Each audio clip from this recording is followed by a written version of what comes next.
சோதனையை குறித்து நீங்கள் ஆச்சரியப்பட வேண்டாம். சோதனை கண்டிப்பாக வரும். சோதனை கண்டிப்பாக வரும் பொழுது அதை வெற்றி பெறுவதற்காக தான் நீங்கள் இருக்கிறீர்கள்.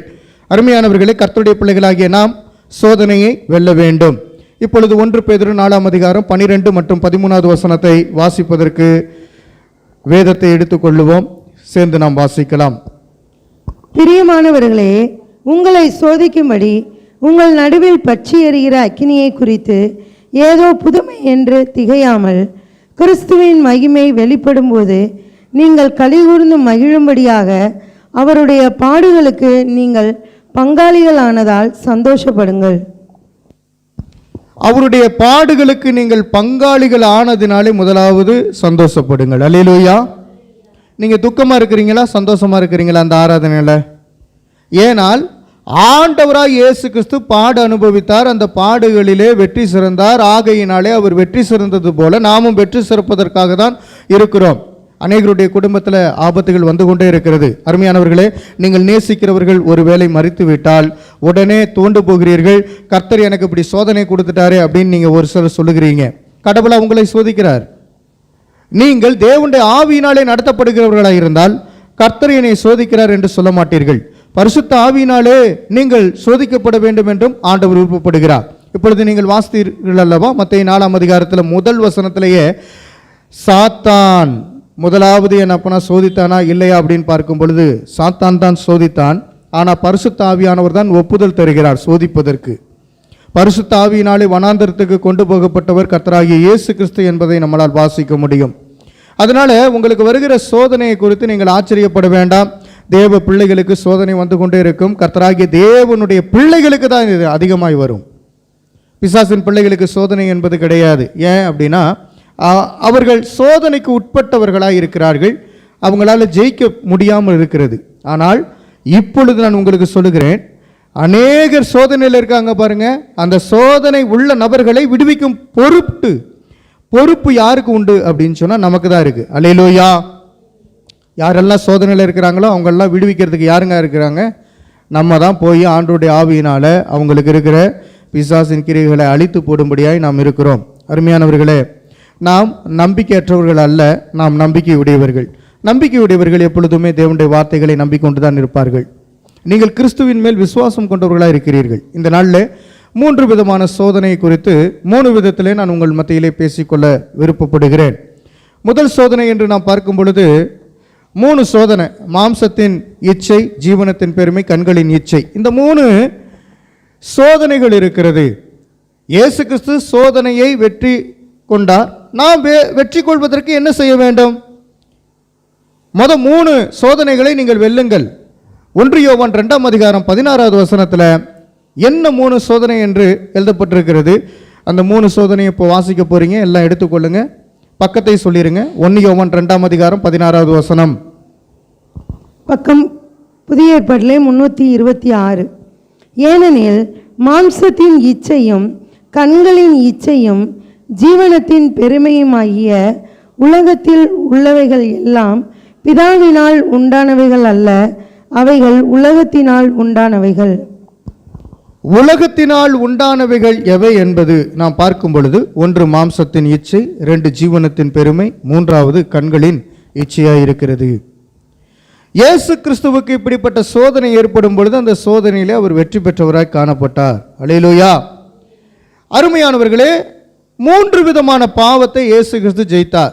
3 விதமான பாவம் என்ன அப்படின்னா, போஜன பிரியம், 2வது பேராசை என்னும் பாவம், 3வதாக அகங்காரம் என்னும் பாவம். இந்த 3 பாவத்தையும் ஆண்டவராகிய இயேசு கிறிஸ்து சோதிக்கிற பிசாசானவனிடமிருந்து அவர் வெற்றியை பெறக்கூடியவராக இருக்கிறார். அல்லேலூயா சொல்லுங்க.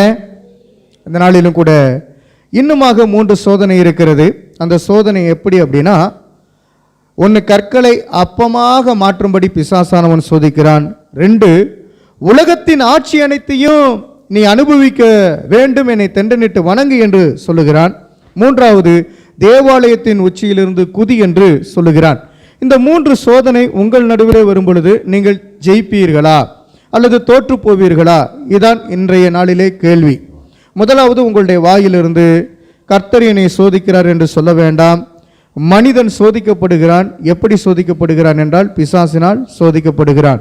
எனக்கு அருமையானவர்களே, போன வாரத்தில் நாம் பிரசங்கம் பண்ணினோம். அந்த பிரசங்கம் பேதுருக்குள்ளாக பிசாசு வந்தது, அந்த பிசாசு இயேசு கிறிஸ்துவை சோதித்தது என்று ஒரு பெரிய பிரசங்கத்தை நாம் பார்த்தோம். இந்த நாளிலே இயேசு கிறிஸ்துவை பிசாசானவன் சோதித்தான்.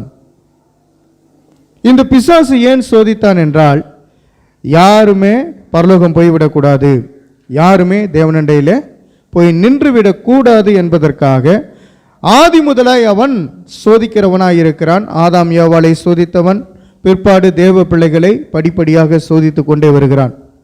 உங்களுடைய வாழ்க்கையை கொஞ்சம் சற்று சிந்தித்து பாருங்கள். நீங்கள் சோதிக்கப்பட்டு கொண்டிருக்கிறீர்கள். சோதிக்கப்படும் பொழுது நீங்கள் கர்த்தருக்கு உட்பட்டவர்கள் என்பதை புரிந்து கொள்ள வேண்டும். அல்லேலூயா சொல்லுங்க. உணவுனாலே வரக்கூடிய பிரச்சனை, இரண்டாவது அதிகாரத்தினாலே வரக்கூடிய பிரச்சனை, மூன்றாவது விசுவாசத்தினாலே வரக்கூடிய பிரச்சனை. இப்போ பார்ப்போம், 3 விதமான பிரச்சனைகளையும் இயேசு கிறிஸ்து சந்திக்கிறார். அந்த பிரச்சனை உங்களுக்கு சோதனைகளாக வரலாம். நீங்க பார்க்குற பிரச்சனைகள் எல்லாம் எப்படின்னா சோதனைகள். அந்த சோதனைகளை ஜெயிப்பதற்கு இயேசு கிறிஸ்து அநேக வாக்குத்தத்த வசனங்களை கொடுத்திருக்கிறார். எப்படி ஜெயிக்க வேண்டும் என்று சொல்லுகிற அந்த முறைமையை கற்றுக் கொடுத்திருக்கிறார். இதன் அடிப்படையில் போனீங்கன்னா நீங்கள் வாழ்க்கையில ஜெயிச்சிருவீங்க. அல்லேலூயா. வாழ்க்கையில் உருப்பிட்டுருவீங்க. இப்போ பாருங்க, நீங்கள்லாம் தேவனுடைய பிள்ளைகளாக இருக்கிறீங்க, இந்த சபைக்கு வருகிறீர்கள். அநேக பேர் சபைக்கு வருவதே கிடையாது. காரணம் என்ன அப்படின்னா, அவங்க பிசாசினால் சோதிக்கப்பட்டு வஞ்சக வலையிலே விழப்பட்டு அவனுடைய கையுக்குள்ளாக அடங்கியிருக்கிறாங்க. நீங்களோ கர்த்தருடைய கையிலே அடங்கி காத்திருக்கிறீர்கள். கர்த்தர் உங்களை ஆசீர்வதித்திருக்கிறார். ஆனால் உங்ககிட்ட பிசாசானவன் எப்படி வந்து சோதிப்பான் சொல்லுங்க பார்க்கலாம். ஏதோ ஒரு வகையில் உங்களை சோதிச்சிருக்கானா? அப்படி சோதிக்கும் பொழுது நீங்கள் என்ன செய்து கொண்டிருந்தீர்கள் அல்லது என்ன செய்வீர்கள்? உங்களை சோதிக்கிறானா, நீங்கள் என்ன செய்வீங்க? ஜபந்தான் பண்ணுவீங்க. ஜபம் பண்ணின ஊட்டியுமே எல்லாமே சரியாகி விடுமா? இப்போ அடுத்த நான் கேள்வி கேட்குறேன். இயேசு கிறிஸ்து யாருமே இல்லாத வனாந்தரத்தில் போய் 40 நாள் உபவாசம் இருந்து அவர் ஜெபித்தார். ஜெபித்து முடிக்கும் போது தான் சோதனை வந்தது. அவர் ஆண்டவராகிய இயேசு கிறிஸ்து 40 நாள் உபவாசம் இருந்து ஆண்டவரை பார்த்து தான் ஜெபம் பண்ணினார். ஜெபம் பண்ணும் போது தான் இந்த சோதனை வந்தது. இந்த சோதனை வருவதற்கு பரிசுத்த ஆவியானவரும் துணை நிற்கிறாராம். அருமையானவர்களே, பரிசுத்த ஆவியானவர் சோதிப்பதற்கு அனுமதி கொடுக்கிறார். பரிசுத்த ஆவியினாலே வனாந்தரத்திற்கு கொண்டு போகப்பட்டார் இயேசு கிறிஸ்து. அல்லேலூயா சொல்லுங்க. அந்த வசனத்தை நீங்கள் வாசிக்கும் போது நன்றாக புரிந்து கொள்ள முடியும். நான் வாசிக்கிறேன். மத்தேயு 4ஆம் அதிகாரம் 1வது வசனம். அப்பொழுது இயேசு பிசாசினால் சோதிக்கப்படுவதற்கு ஆவியானவராலே வனாந்தரத்திற்கு கொண்டு போகப்பட்டார். யாராலே கொண்டு போகப்பட்டார்? ஆவியானவராலே கொண்டு போகப்பட்டார்.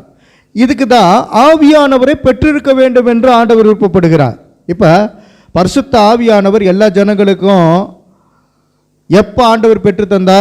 அவர் மரித்து உயிர்த்தெழுந்து நான் போய் ஒரு தேற்றவாளனை அமுச்சு வைப்பேன், அவர் உங்களுக்குள்ளே வாசம் பண்ணுவார் என்று இயேசு கிறிஸ்து வெற்றி சிறந்த பிறகுதான் பரிசுத்த ஆவியானவர் எல்லோருக்குள்ளும் அனுப்பப்பட்டார். ஆதி அப்போஸ்தலர்கள் அந்த பரிசுத்த ஆவியை பெற்றுக்கொண்டார்கள். நான் உங்களுக்கு மத்தியிலே கேட்கிறேன், நீங்கள் பரிசுத்த ஆவியை பெறவிட்டால் ஈஸியாக பிசாசானவன் உள்ளே புகுந்து கலகத்தை ஏற்படுத்துவான். அதனால தான் ஆண்டவராகிய இயேசு கிறிஸ்துவை தெய்வமாக கொண்டிருக்கிற அப்போஸ்தலர்கள் என்ன பண்ணாங்கன்னா, நீங்கள் பரிசுத்த ஆவி பெற்றுக்கொண்டீர்களா அப்படின்னு என்ன பண்ண கேட்குறாங்க. நாங்கள் பெற்றுக்கொள்ளவில்லை அப்படின்னு சொல்லும்போது தான் கைகளை வைத்து அப்போஸ்தலர்கள் ஜெபம் பண்ணும்பொழுது பரிசுத்த ஆவியானவர் ஒவ்வொருவரையும் நிரப்பினது. ஒரு சில நேரங்களில் ஜெபிக்கும் போது அந்த ஜெபத்துக்கு என்ன வரல? பதில் வரல. பதில் வராத போது என்ன நடக்குது? ஓகே, நான் பிசாசின் வலையில் விழுந்துட்டேனோ அப்படின்னு சந்தேகமாய் நீங்கள் பார்க்கிறீர்கள். அருமையானவர்களே, அப்படி கிடையாது. தேவன் ஒரு நோக்கத்தை வைத்திருக்கிறார், ஒரு திட்டத்தை வைத்திருக்கிறார். அந்த நோக்கம் நிறைவேறுவதற்கு உங்களை பயன்படுத்துவார். அப்படி பயன்படும் போது நீங்கள் சோதிக்கப்படுகிறீர்கள். யாரால? கர்த்தரால் அல்ல, சாத்தானால சோதிக்கப்படுகிறீங்க. அப்படி சோதிக்கப்படும் பொழுது உங்க வாயிலிருந்து புறப்படுகிற வார்த்தை எப்படி இருக்கிறது, என் பிள்ளை என்ன பேசுகிறது அப்படின்னு சொல்லி அவர் பார்த்து கொண்டே இருக்கிறார். ஒரு சிறு குழந்தை எடுத்துக்கொள்ளுவோம். சின்ன வயசில் பேசும் பொழுது ரசித்து பார்ப்போம், அது எப்படிலாம் பேசுது அப்படின்னு ரசித்து பார்ப்போம். அருமையானவர்களே, அதே போல ஆண்டவராகிய தேவனுக்கு முன்பாக நாம் பிள்ளைகளாக இருக்கிறோம். நாம் எப்படி பேசுகிறோம் என்பதை ஆண்டவர் பார்த்து கொண்டிருக்கிறார். ஆனால் அதிலே கவனம் தேவை, பேசுவதிலே ரொம்ப கவனம் தேவை. அருமையானவர்களே, இப்பொழுது ஒரு வசனத்தை நான் காமிக்கிறேன். யாக்கோப்பு 1ஆம் அதிகாரம் 13வது வசனத்தில் கடவுள் யாரையும் சோதிப்பதில்லை. அந்த வசனத்தை இப்போ நம்ம வாசிக்க போகிறோம். ஒருத்தரையும் சோதிக்க மாட்டார். யார் சோதிக்க மாட்டார்? கர்த்தர் சோதிக்கிறாரு. நீ வாயில சொல்லக்கூடாது. வாயில சொல்லிட்டீங்கன்னா நீங்க பிசாசினாலே சோதிக்கப்படுகிறவர்களாய் மாறுவீர்கள். இதை வாசிக்கலாம். யாக்கோப்பு 1:13. சோதிக்கப்படுகிற எவனும் நான் தேவனால் சோதிக்கப்படுகிறேன் என்று சொல்லாதிருப்பானாக. தேவன் பொல்லாங்கினால் சோதிக்கப்படுகிறவர் அல்ல. தேவன் பொல்லாங்கினால் சோதிக்கப்படுகிறவர் அல்ல. ஒருவனையும் அவர் சோதிக்கிறவரும் அல்ல. ஒருவரையும் அவர் சோதிக்கிறவர் அல்ல. ஒருவரையும் அவர் சோதிக்கிறவர் அல்ல. 4 வரையிலையும் கூட வாசித்துருங்க. அவனவன் தன் தன் சுய இச்சையினாலே இழுக்கப்பட்டு சிக்குண்டு சோதிக்கப்படுகிறான். அவன் தன்னுடைய சுய இச்சையின்படி சிக்குண்டு சோதிக்கப்படுகிறான். உங்களை சோதிக்கிறது யாரு? நீங்க தான் சோதனைக்கு உங்களை தள்ளுறீங்க. பிசாசே என்னை சோதி அப்படின்னு. அவன் தன்னுடைய சுய சித்தத்தின்படி செய்கிறான், சுய யோசனையின்படி செய்கிறான், சுய இச்சையின்படி செய்கிறான். இச்சை என்பது நாம் பார்க்கும் பொழுது நன்றாக கவனிக்கணும். இச்சை என்னப்பனா உணவை எடுத்துக்கொள்ளுவோம், அதை இச்சிக்கிறது. உங்களுக்கு பிடிச்ச உணவு ஏதாவது சொல்லுங்க. என்ன பிடிக்கும்? திண்டுக்கலுக்கு ஃபேமஸ் என்ன? பிரியாணி. பிரியாணி என்னப்பனா ஒரு ஃபங்க்ஷனில் வைக்கல, வெள்ளைச்சோறு ரசம் சாம்பார் மட்டும் வச்சுட்டாங்கன்னா அது திருப்தி இல்லை அப்படின்னு என்னப்பனா பார்க்குறீங்க. அப்போ உங்களுடைய இச்சை எப்படிப்பட்டது இருக்கிறது என்பதை யோசித்து பாருங்கள். அல்லேலூயா. ஒரு கல்யாணத்தில் சாப்பாடு நல்லா போட்டாங்கன்னா கல்யாணம் நல்லா இருக்குன்னு அர்த்தம். சாப்பாடு மட்டும் கொஞ்சம் சரியில்லைன்னா கல்யாணமே நல்லா இல்லை அப்படின்னு என்ன பண்ண சொல்லுவாங்க.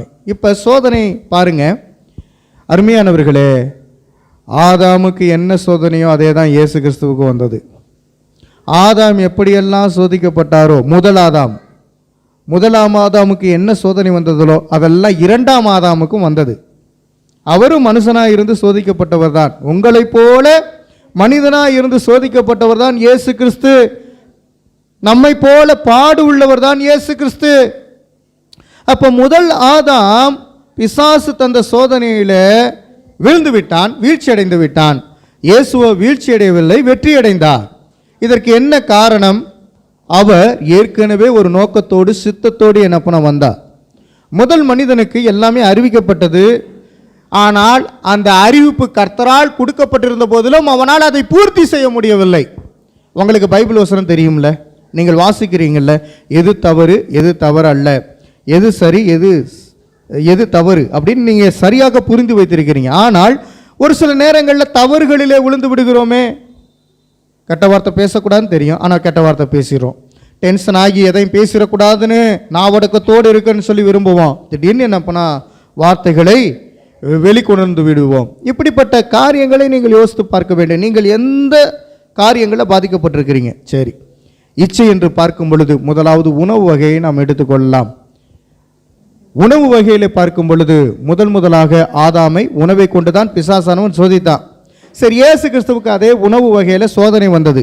சாத்தான் சொல்லுகிறான், அருமையானவர்களே, கள்ளினால் அப்பம் செய்யும்படி தூண்டுகிறான் சாத்தான். 40 நாள் உபவாசம் இருக்கும்போது பசி ஏற்படுமா ஏற்படாதா? தாகம் ஏற்படுமா ஏற்படாதா?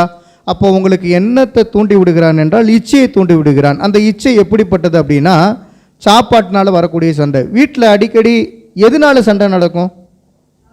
சாப்பாட்டு சண்டை தான். உப்பு போடலை, அல்லது என்னன்னா எனக்கு தகுதியான உணவு இது கிடையாது அப்படின்னு தான், ஏன் சமைக்கலை அப்படின்னு என்ன பண்ண, இப்படிப்பட்ட சண்டைகள் தொடர்ந்து வரக்கூடிய இடம் எதுனா குடும்பம்.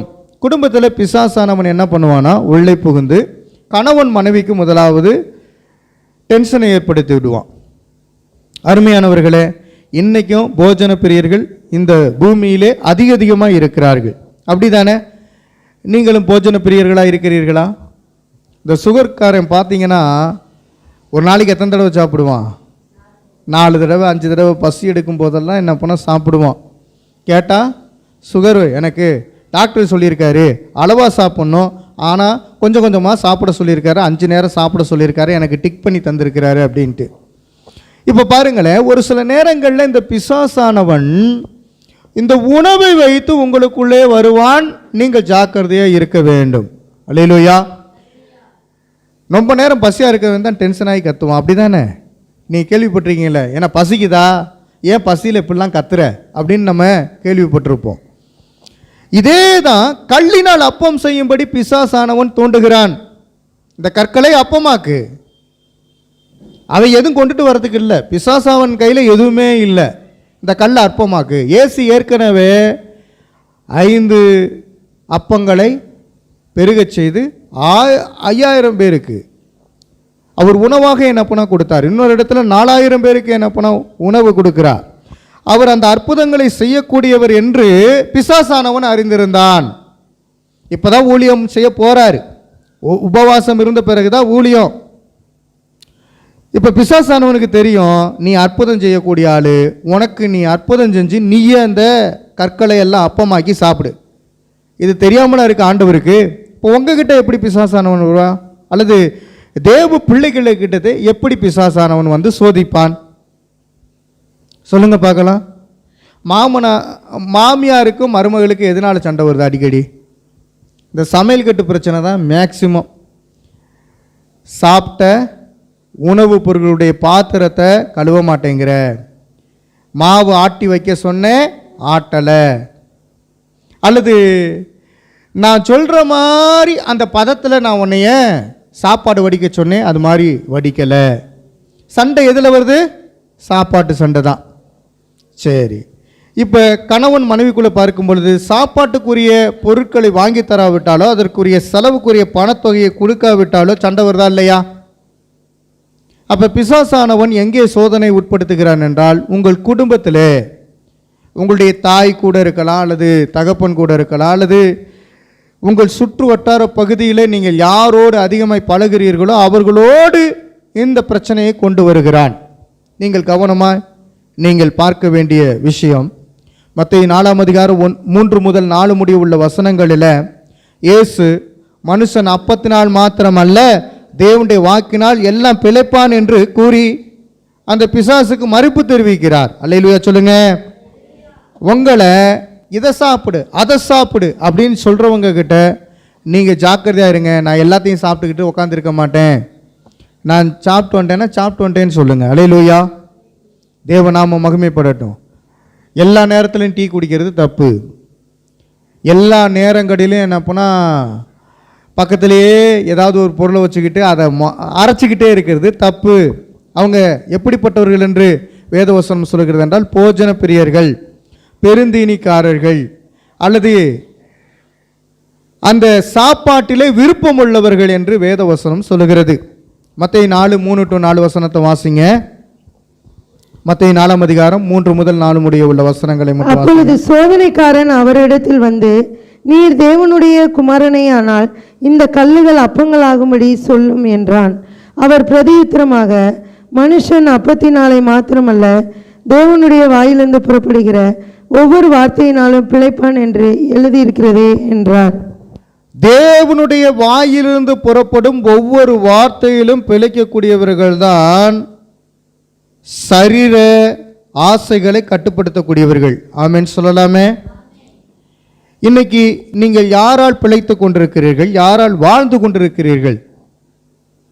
ஒரு சிலர் சொல்லுவாங்க, என் மகன் கொடுக்குற காசெல்லாம் நான் வாழ்ந்துக்கிட்டு இருக்கேன், அல்லது என்ன புருஷன் சம்பாதிக்கிற காசெல்லாம் நான் வாழ்ந்துக்கிட்டு இருக்கிறேன், என் மனைவி வேலைக்கு போகிறா அவ எனக்கு தரதில் நான் வாழ்ந்துக்கிட்டு இருக்கிறேன் அப்படின்னு சொன்னால் அதுக்கு பேர் உலக ஆசையின் மூலமாக வரக்கூடிய, சரீர ஆசையின் மூலமாக வரக்கூடிய, சுய இன்பத்தினாலே வரக்கூடிய ஆளுகை.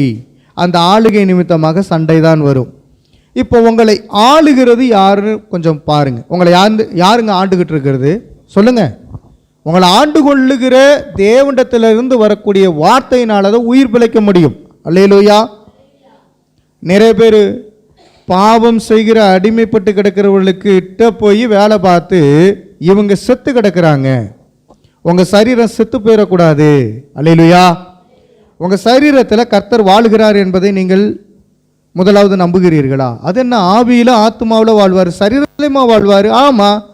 சரீரம், பிசாசானவன் அந்த சரீரத்தில் நோய்களை ஏற்படுத்துவான். அந்த சரீரம் தேவனால் உருவாக்கப்பட்டிருந்தது என்றால் பிசாசானவன் உள்ளே போக முடியாது. இயேசுடைய சரீரத்தில் பிசாசானவன் உள்ளே போக முடிந்ததா? முடியல. அப்போ அவர் தானே மனுஷகுமாரனாய் வந்தால், தேவ குமாரனாய் இருந்தால், அவருக்குள்ளாக சாத்தான் உட்புக முடியவில்லை என்றால் ஆண்டவர் உங்களை பார்த்து சொல்லுகிறார், என்கிட்ட சாத்தான் உள்ளே புக முடியல, அதே போல தான் உங்களுக்குள்ளேயும் உள்ளே புக முடியாது, நான் உங்களுக்காக ஜெபிக்கிறேன் என்று அவர் ஜெபித்து கொண்டே இருக்கிறார். நீங்கள் இந்த இடத்துல பார்க்க வேண்டும், ஆண்டவர் எதை வைத்து பேசுகிறார் என்றால் பைபிள் வசனத்தை வச்சு தான் பேசினார். அன்றைய நாட்களில் ஆதியாகமம், யாத்திரையாகமம், லேவியராகமம், என்னாகும், உபாகமம், இந்த 5 ஆகமங்கள் முக்கிய ஆகமங்களாக காணப்பட்டது. அந்த ஆகமத்திலிருந்து ஆண்டவராகிய இயேசு கிறிஸ்து பேசினார். நீங்கள் ஆண்டவரால் சோதிக்கப்பட மாட்டீர்கள், அதை புரிஞ்சுக்கணும். நீங்கள் பிசாசினால் சோதிக்கப்படுவீர்கள். ஆனால் நீங்கள் சோதிக்கப்படும் பொழுது எந்த வசனத்தை கையாளுவீங்க? இப்போ பிசாசானவன் உங்களை சோதிக்கிறான் அப்படின்னா, உங்கள் கணவன்கிட்ட நீங்கள் பேசுனா பைபிள் வசனத்தை பேசுங்க, உங்கள் மனைவி கூட பேசுனீங்கன்னா பைபிள் வசனத்தை பேசுங்க, பிசாசை மேற்கொண்டுருவீங்க. இயேசு கிறிஸ்து உபாகம புத்தகத்தில் இருக்கிற வசனத்தை வச்சு தான் அவர் மேற்கொண்டார். இப்போ இந்த பெருந்தீனி, போஜன பிரியம், இந்த உணவு வகையில் பார்க்கும் பொழுது இயேசு கிறிஸ்து ஜெயம் பெற்றுட்டார். எப்படி ஜெயம் பெற்றார்னா, உபாகமம் 8ஆம் அதிகாரம் 3வது வசனத்தில் இருக்கிற வசனத்தை வச்சு தான் பேசி ஜெயம் பெற்றார். அதனால முழு புத்தகமும் வேதாகமாய் உங்களுக்கு கொடுக்கப்பட்டிருக்கிறது. 66 புத்தகங்கள் இப்பொழுது பரிசுத்த வேதாகமத்தில் இருக்கிறது. இந்த காரியத்தை வைத்து நீங்கள் ஜெயம் எடுக்க முடியும். அல்லேலூயா. வாசிக்கலாமா? உபாகம புத்தகம் 8ஆம் அதிகாரம் 3வது வசனம். எல்லாரும் பைபிளை திருப்பிக்கணும். அதை வாசிப்பதற்கு ஏற்புடையராய் நீங்கள் காணப்பட வேண்டும். ஜாக்கிரதையாக இருக்க வேண்டும். உங்களுடைய கண்கள் திறந்திருக்க வேண்டும். உங்களுடைய கண்கள், உங்களுடைய இதய கண்கள் எல்லாம் என்ன பண்ண, வசனத்தின் மேல் நோக்கமாக இருக்க வேண்டும். உபாகமம் 8ஆம் அதிகாரம் 3வது வசனத்தை இப்பொழுது வாசிக்க கேட்போம். அவர் உன்னை சிறுமைப்படுத்தி உன்னை பசியினால் வருத்தி, மனுஷன் அப்பத்தினால் மாத்திரமல்ல கர்த்தருடைய வாயிலிருந்து புறப்படுகிற ஒவ்வொரு வார்த்தையினாலும் பிழைப்பான் என்பதை உனக்கு உணர்த்தும்படிக்கு நீயும் உன் பிதாக்களும் அறியாதிருந்த மன்னாவினால் உன்னை போஷித்தார். அல்லேலூயா. பிசாசானவன் எதனால் உன்னை வருத்தப்படுத்துவான்? அதில் போட்டிருக்கு பாருங்க, சொல்லுங்க பார்க்கலாம். பிசாசு எதனால் உங்களை வருத்தப்படுத்துவான்? பசியினாலே வருத்தப்படுத்துவான். அப்பத்தினால் வருத்தப்பட மாட்டேன், பசியினாலே உங்களை வருத்தப்படுத்துவான். அதனால தான் இயேசு கிறிஸ்து சொல்லுகிறார், அன்றன்றுள்ள ஆகாரத்தை எங்களுக்கு தாரும். நீங்கள் டெய்லி ஜெபம் பண்ணுறீங்களா, அன்றன்றுள்ள ஆகாரத்தை எங்களுக்கு தாருன்னு? அருமையானவர்களே, 80,000 பேர் பசியினால் பாலஸ்தீனத்தில் இறந்து போயிட்டாங்க. 80,000 பேர். சாப்பாடு வண்டியில் ஏற்றி கொண்டு வந்து கொடுக்க விடாதபடி என்ன பண்ண இஸ்ரவேல் தடுத்தது. சரி, கொடுக்க விடும்படியாய் கொடுக்க விட்டுட்டு லாஸ்ட்டில் என்ன பண்ண அந்த இடத்துல குண்டுமலையை போட்டு சாகடிச்சிச்சு. 80,000 பேர் இறந்து போயிட்டாங்க பசியினால். அதனால தான் தேவனுடைய பிள்ளைகளே, நீங்கள் அன்றன்றுள்ள ஆகாரத்தை ஆண்டவரிடத்தில் கேளுங்கள். இப்பொழுது நாங்கள் வசனங்களை அதிகமாக காலை நேரத்திலே குழுவாக வாசிக்க ஆரம்பித்து விட்டோம். அல்லேலூயா. முதல் 1 அதிகாரம் வாசித்தோம், அப்புறம் 2 அதிகாரம் வாசித்தோம், இப்போ 5 அதிகாரம் வாசிக்க ஆரம்பிச்சிட்டோம். சென்ற நாட்களில் பார்க்கும் பொழுது 8 அதிகாரம் வாசித்தோம். அதிகாரங்களை எதுக்கு வாசிக்கிறோம்னா ஆண்டவர் பேச ஆரம்பிப்பார். அல்லேலூயா. பைபிள் வசனங்களை அதிகமாக வாசிக்க இடம் கொடுங்கள். 1.5 மணி நேரம் ஆகலாம், 2 மணி நேரம் ஆகலாம். அப்போ அதுக்கு தகுந்த மாதிரி ஜெப நேரங்களையும் ஒதுக்கி கொள்ள வேண்டும். அருமையானவர்களே, விசுவாச பிள்ளைகளாக இருக்கட்டும், ஊழியக்காரங்களாக இருக்கட்டும், யாராக இருந்தாலும் பிசாசை ஜெயிக்கிறதுக்கு ஒரே வழி, நீங்கள் அதிக நேரம் கர்த்தரண்டையில் உட்கார வேண்டும். அல்லேலூயா சொல்லுங்க. பரலோகத்தில் நான் ஊழியம் செஞ்சேன் அப்படிங்கிறதுக்காண்டி முதல் இடத்துல கொண்டு போய் என்னை உட்கார வைக்க மாட்டார். அல்லது நீங்கள் விசுவாச பிள்ளைங்க கீழே இருக்கீங்க, அதனால் நான் உங்களை பின்னாடி 2nd லைனில் அது 3rd லைனில் உட்கார வைக்கிறேன்னு உட்கார வைக்க மாட்டார். எல்லாருக்கும் ஒரே பரலோக ராஜ்யம் தான். அல்லேலூயா சொல்லுங்களேன். ஆமாம், நீங்களும் ஊழியம் செய்யக்கூடியவர்களாக இருக்கும் பொழுது கர்த்தர் மகிழ்ச்சி அடைவார், அவர் மகிமைப்படுவார். சும்மா ஏனோ தானோன்னு வந்து உட்காந்துட்டு போயிடக்கூடாது. இப்போ நான் உங்களுக்கு சொல்லுகிறேன், ஆண்டவராகிய இயேசு கிறிஸ்து போஜன பிரியன் என்று அழைக்கப்பட்டார். ஆனால் அவர் போஜனம் சாப்பிடல. அல்லேலூயா. கேள்விப்பட்டீங்களா அந்த விஷயம்? இயேசு கிறிஸ்து போஜன பிரியனா இல்லையா? பைபிள் வசனம் எடுக்க முடியுமா? இயேசு கிறிஸ்து போஜன பிரியன் என்று யாரெல்லாம் அழைச்சாங்க அப்படின்னா, மறைநூல் அறிஞர்கள், மூப்பர்கள், இவர் யார் வீட்டுக்குள்ளேயாவது போய் உட்காந்து தின்னுக்கிட்டே அலைகிறாரியா? சாப்பாட்டு பிரியர் என்று என்ன பண்ண அழைக்கப்பட்டவர் தான் இயேசு கிறிஸ்து. எனக்கு அருமையானவர்களே, தேவன் தம்முடைய உணவை யார் வீட்டில் உட்கொண்டார் என்றால் பாவிகளுடைய வீட்டில் உட்கொண்டார். அதே போல பிடிக்காதவங்க வீட்டில், மற்றவர்களுக்கு பிடிக்காத பரிசேயர்களுக்கு, சதிசேயர்களுக்கு பிடிக்காத வீட்டில் போய் சாப்பிட்டுக்கிட்டே இருந்தார். இயேசு கிறிஸ்து 8 வீடுகளில் சாப்பிட்டதா வேதவசனம் என்ன அப்பனா சொல்லுகிறது. அல்லேலூயா. இப்போ இயேசு கிறிஸ்து சாப்பிடும் பொழுது அதை பார்க்குறவங்க மகிழ்ச்சி அடையணும். அல்லேலூயா. அவருக்கும் பசிதாக எல்லாமே இருக்கும்ல, அவருக்கு நல்ல உணவுகளை வைத்தார்கள் அல்லவா? அதை சாப்பிடும்போது மற்றவங்களுக்கு கோபம் உண்டாயிருச்சு. பிசாசானவன் எப்படி வருவானா, உங்களை போஜன பிரியன் என்று சொல்வதற்காகவே வருவான். நீங்கள் உணவை உட்கொள்ளுவதிலே ஜாக்கிரதையாக இருக்கணும். இன்னைக்கு நாட்களில் உணவு சரியான உணவா அப்படின்னு பார்த்தா கிடையாது. அது புரோட்டாவில் இருந்து மைதா மாவில் உண்டாகிற எல்லா காரியங்களிலிருந்தும் ஜீனி, வெள்ளை ஜீனி சாப்பிடாதீங்க அப்படின்னு என்ன பண்ண சொல்கிறாங்க. வெள்ளை அரிசி அதிகமாக சாப்பிடாதீங்கன்னு சொல்கிறாங்க. உப்பு வெள்ளையாக இருக்குல்ல, அதிகமாக சாப்பிடக்கூடாதுன்னு என்ன பண்ண சொல்கிறாங்க. அல்லேலூயா. இன்னும் வேறு ஐட்டம் என்ன? வெள்ளையாக இருக்கக்கூடிய ஐட்டம் மொத்தம் 5 ஐட்டம் என்ன பண்ண சாப்பிடக்கூடாது என்று சொல்கிறாங்க. அது நிமித்தமாக பெரிய நோய்கள் வருகிறது என்று சொல்லுகிறார்கள். அல்லேலூயா. வசனம் பார்த்துட்டீங்களா அருமையானவர்களே? இயேசு கிறிஸ்துவை பார்த்து சொன்னார்கள், இவன் பெருந்தினிக்காரன் அல்லது என்னன்னா சாப்பாட்டு பிரியன், போஜன பிரியன், இதெல்லாம் சொன்னாங்க. ஆனால் இயேசு கிறிஸ்து அதை ஏற்றுக்கொள்ளவில்லை, மறுத்தார். வாசிங்க மத்தேயு 11:19. மனுஷகுமாரன் போஜனம் பண்ணுகிறவராய் வந்தார். அதற்கு அவர்கள், இதோ போஜன பிரியனும் மதுபான பிரியனுமான மனுஷன் ஆயக்காரருக்கும் பாவிகளுக்கும் சிநேகிதன் என்கிறார்கள். ஆனாலும் ஞானமானது அதன் பிள்ளைகளால் நீதியுள்ளதென்று ஒப்புக்கொள்ளப்படும் என்றார். இந்த வசனத்தில் வாசிக்கும் போது இயேசு கிறிஸ்து எதற்காக வந்தார் என்று சொல்லப்பட்டிருக்கிறது? போஜனம் பண்ணுகிறவராய் வந்தார். போஜனம் பண்ணுகிறவராய் வந்தார். அவர் தருகிற போஜனத்தை நாம் சாப்பிடும்படியாக, நமக்கு அறிவுறுத்தும்படியாகவே வந்தார். அல்லேலூயா. அருமையானவர்களே, ஜீவ தண்ணீரை பருகினா பரலோகத்துக்கு போகலாம். நீங்கள் டெய்லியும் குடிக்கிற தண்ணீர் தேவைதான், ஆனால் அதையே குடிக்கிறவங்க நிறைய பேர் இருக்கிறாங்க. அதை காட்டில் ஆண்டவர் இயேசு கிறிஸ்து சொல்லுகிறார், ஜீவ தண்ணீரை பருக வேண்டும் என்று சொல்லி. பிசாசானவங்கிட்ட சொன்ன வார்த்தை என்ன தெரியுமா? மனுஷன் அப்பத்தினால் மாத்திரம் அல்ல, அப்பத்தினால் மாத்திரம் அல்ல, எது நிமித்தமாக பிழைக்க முடியும் சொல்லுங்க? தேவனுடைய வாயிலிருந்து புறப்படக்கூடிய வார்த்தை. நீங்க சொல்லணும்னு ஆசைப்படுறேன், நீங்க சொல்லுன்னு தானே சொன்னேன்.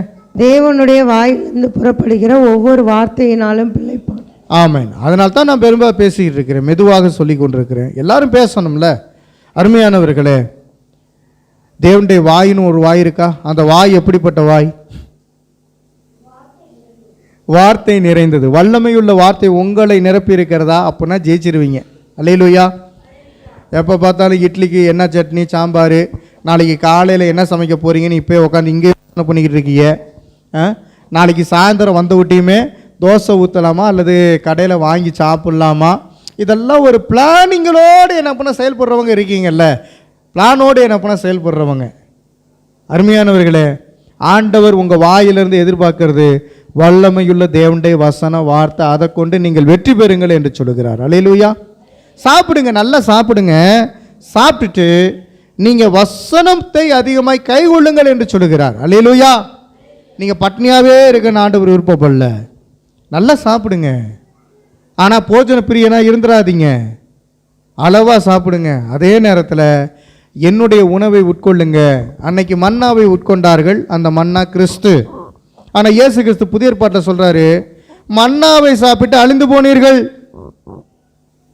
நான் தரக்கூடிய வசனத்தை சாப்பிடுங்க. அல்லேலூயா. இறை வார்த்தை, ஜீவனுள்ள வார்த்தை. அந்த வார்த்தையை என்ன பண்ண புசித்து உயிர் பெறுங்கள் என்று ஆண்டவர் சொல்லுகிறார். அவருடைய வார்த்தை நம்மளே குடிகொள்ள வேண்டுமாம். வார்த்தை மனு உருவானார் என்று சொன்னால் எதற்காக மனு உருவானார், எதற்காக வந்தார்? அந்த வார்த்தை நமக்குள்ளே கிரியை செய்ய வேண்டும். அதனால தான் நீங்கள் வேலை செய்கிற இடத்துல ஆண்டவர் தான் இருக்கிறாரு. உங்கள் வாயிலிருந்து ஆண்டவர் அங்கேயும் பேசுவார். அல்லேலூயா. நீங்கள் உங்கள் வீட்டுக்குள்ளே இருக்கும்போது ஆண்டவர் பேச தான் செய்வார். தனிமையாக இருக்கும்போது ஆண்டவர் உங்கள் வாயிலிருந்து தான் பேசுவார். அல்லேலூயா. உங்கள் நண்பர்களோடு பேசும்போது ஆண்டவர் உங்களுடைய வாயிலிருந்து தான் என்ன பண்ண பேசுவார். பேசும்போது அவனுக்கு தகுந்த மாதிரி ஜால்ரா அடிச்சுக்கிட்டு இருக்கக்கூடாது. அவன் பிசாசு பிடிச்சவன். பேதுருக்குள்ளே எப்படி பிசாசு வந்து இயேசு கிறிஸ்துக்கிட்ட பேசுச்சோ அதே போல் ரசிக்கப்படாதவங்க கூட பேசும்போது நீங்கள் அவனுக்கு ஏற்றபடி ஜால்ரா போட்டிங்கன்னா அவனுடைய ஆளாக போயிடுவீங்க. அவன் என்றால் மேற்பட்டவன், பிசாசின் ஆளாய் மாறி விடுவீர்கள். உங்களுக்கு தந்திருக்கிற வேத வார்த்தையின்படியே நீங்கள் பேசுங்கள். வேத வாக்கியங்கள் எல்லாம் தேவாவியினாலே அருளப்பட்டிருக்கிறது. இந்த பைபிளை என்ன பண்ண எழுதினது யார்? பரிசுத்த ஆவியானவர். 40 தேவ மனிதர்கள் என்ன பண்ண எழுதியிருக்கிறாங்க. உலகத்தை என்ன சொல்லுதுன்னு தெரியுமா? என்னங்க பைபிளு, 40 பேர் எழுதுனதெல்லாம் பைபிளா? குரான் என்ன பண்ண எழுதுன்னு சொல்கிறாங்க. ஒரே ஒரு நபர் தான் குரானை எழுதியிருக்கிறார். அந்த ஒரு நபர் எப்படிப்பட்டவர்னா பிசாசின் கிரியை உள்ளவர். 40 தேவ மனிதர்கள் வித்தியாசமான காலகட்டத்தில் இருந்தாலும் ஒரே தேவனை மகிமைப்படுத்தும் விதமாகவே எழுதியிருக்கிறார்கள். அதனால குருட்டாம்போக்கில் என்ன பண்ண நீங்கள் ஆன்சர் பண்ணிடக்கூடாது. அவன் குருட்டு கேள்வி கேட்பான். யாரு? பிசாசு பிடித்த மனிதர்கள் குருட்டு கேள்வி கேட்பார்கள். சரியான ஆன்சரை இயேசு கிறிஸ்துவை போல நீங்கள் சொல்லிவிட்டீர்கள் என்றால் நீங்கள் ஜெயம் பெற்றவர்களாய் மாறுவீர்கள். ரெண்டாவதாக அதிகாரத்தினாலே வரக்கூடிய பிரச்சனை. அது என்ன அதிகாரம்? சாத்தானுக்கு அதிகாரம் இருக்கா இல்லையா? சாத்தானின் அதிகாரம் எல்லாம் என் நேசர் பறித்து கொண்டார். இப்போ சாத்தானின் அதிகாரத்தை இயேசு பறிச்சிட்டார். அப்போ இருக்கு மீண்டும் சாத்தான் இருக்கான். அவன் ஒன்னே சோதிப்பதற்காக இருக்கான். சாத்தானின் அதிகாரத்தை இயேசு பறிச்சிட்டார்ல. பறிச்ச விட்டியுமே சாத்தான் அழிந்து போயிருக்கணுமா இல்லையா? அவன் நரக பாதாளத்தில் தள்ளப்பட்டிருக்கணுமா இல்லையா? அப்பன் ஏன் அவன் இருக்கிறான்? ஏன் அவன் உங்களை புடமிடுகிறான்? ஏன் அவன் உங்களை சோதிக்கிறான்? போன தடவை பேதுருவை குறித்து நாம் பார்க்கும் பொழுது, சுலகினால் புடைக்கிறது போல உங்களை புடைப்பதற்காக சாத்தான் இடத்துல பெர்மிஷன் கேட்டுக்கொண்டான். அவன் உங்களை சோதிக்கும்படியாக வருகிறான். நான் உங்களுக்காக ஜெபம் பண்ணுகிறேன், நீங்கள் வெற்றி பெற்றுட்டு வாங்க அப்படின்னு ஆண்டவர் சொல்றார். இது சீசர்களுக்கு சொன்னது. குறிப்பாக சீமோனே சீமோனே என்று சீமோனிடம் அந்த வார்த்தைகளை பேசுகிறார். அப்ப சுலகினால் கோதுமையை புடைக்கிறது போல உங்களை புடைப்பதற்கு கேட்டுக்கொண்டான் அல்லவா சாத்தான். அந்த சாத்தானை எவ்வாறாக நீங்கள் ஜெயிப்பீர்கள்? கடைசி வரையிலும் தான் ஜெயம் பெற வேண்டும். அருமையானவர்களே, கர்த்தருக்கு ஸ்தோத்திரம் உண்டாகட்டும். இப்போ இந்த 100 அடி ஓடுறதுக்கு ஓட்டப்பந்தயம் வைப்பாங்க. ஓட்டப்பந்தயத்தில் வெற்றி பெற்றவன் அடுத்து 200 மீட்டர் ஓட்டப்பந்தயத்தில் வெற்றி பெறணும். அடுத்து 1000 மீட்டர் என்ன பண்ண வைப்பாங்க. அப்படியே ஓடி ஒவ்வொருத்தட்டையும் இந்த கோலை கொடுத்து என்ன பண்ணால் யார் ஜெயிக்கிறாங்களோ அவங்களுக்கு தங்க பதக்கம் அல்லது வெள்ளி பதக்கம் இப்படியாக என்ன பண்ண கொடுப்பாங்க. 5000 மீட்டரா ஓடக்கூடிய ஓட்டப்பந்தயம். அதுக்கப்புறம் தொடர்ந்து ஓடுவாங்களே, அதுக்கு பேர் என்ன? தொடர் ஓட்டம். தொடர் ஓட்டம் என்ன பண்ண ஓடிக்கிட்டே இருக்கணும். இந்த நாளில் கர்த்தருக்குள்ளாக நீங்கள் தொடர்ந்து ஓட வேண்டும். ஓட வேண்டும். எதற்காக ஓட வேண்டும்? கிறிஸ்துவுக்குள்ளாக ஓடிக்கிட்டே இருக்க வேண்டும். இறுதி வரை ஓடிக்கிட்டே இருக்க வேண்டும். அப்போ ஓடி ஓடி ஜெயிப்பதற்காகவே நீங்கள் இருக்கிறீர்கள். அப்படி ஓடி ஜெயிச்சாதான் ஜீவ கிரீடம். அல்லேலூயா. இப்போ சரி, ஓடி ஜெயிக்கிறதுக்கு உங்களுக்கு அதிகாரம் இருக்கிறது. அல்லேலூயா சொல்லலாமே. இப்போ ஒவ்வொரு ஆஃபீஸ்லையும் வேலை செய்கிறவர்களுக்கு ஒவ்வொரு அதிகாரம் இருக்கும். ஆமாவா இல்லையா? உங்களுக்கு என்ன அதிகாரம் அப்படின்னா, சத்துருவை வீழ்த்துவதற்குரிய அதிகாரத்தை ஆண்டவர் தந்திருக்காரா இல்லையா? அதை முதல் சொல்லுங்க. என் நாமத்தினாலே பிசாசுகளை துரத்துவீர்கள் என்று ரெவரண்ட் பிஷப்பு போப்புக்கு சொல்லலை.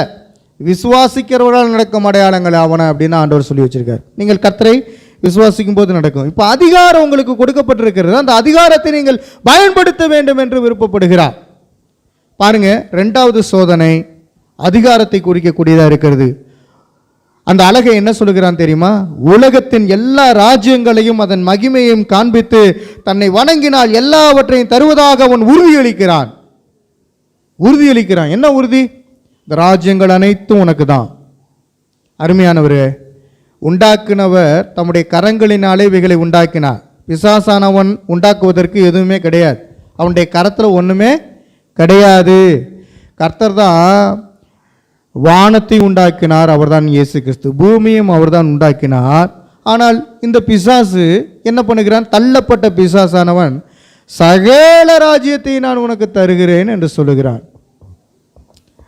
படைக்கப்பட்டவர்கள் நாம், ஆனால் பிசாசானவன் படைக்கப்பட்டவரிடம் என்ன பண்ண சோதனையை கொடுக்கிறார்.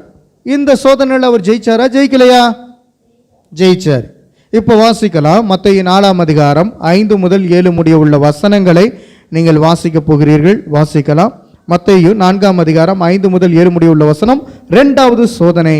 அப்பொழுது பிசாசு அவரை பரிசுத்த நகரத்திற்கு கொண்டு போய் தேவாலயத்து உப்பரிகையின் மேல் அவரை நிறுத்தி, நீர் தேவனுடைய குமாரனையானால் தாழ குதியும், ஏனெனில் தம்முடைய தூதர்களுக்கு உம்மை குறித்து கட்டளையிடுவார், உமது பாதம் கல்லில் இடராதபடிக்கு அவர்கள் உம்மை கைகளில் ஏந்தி கொண்டு போவார்கள் என்பதாய் எழுதியிருக்கிறது என்று சொன்னான்.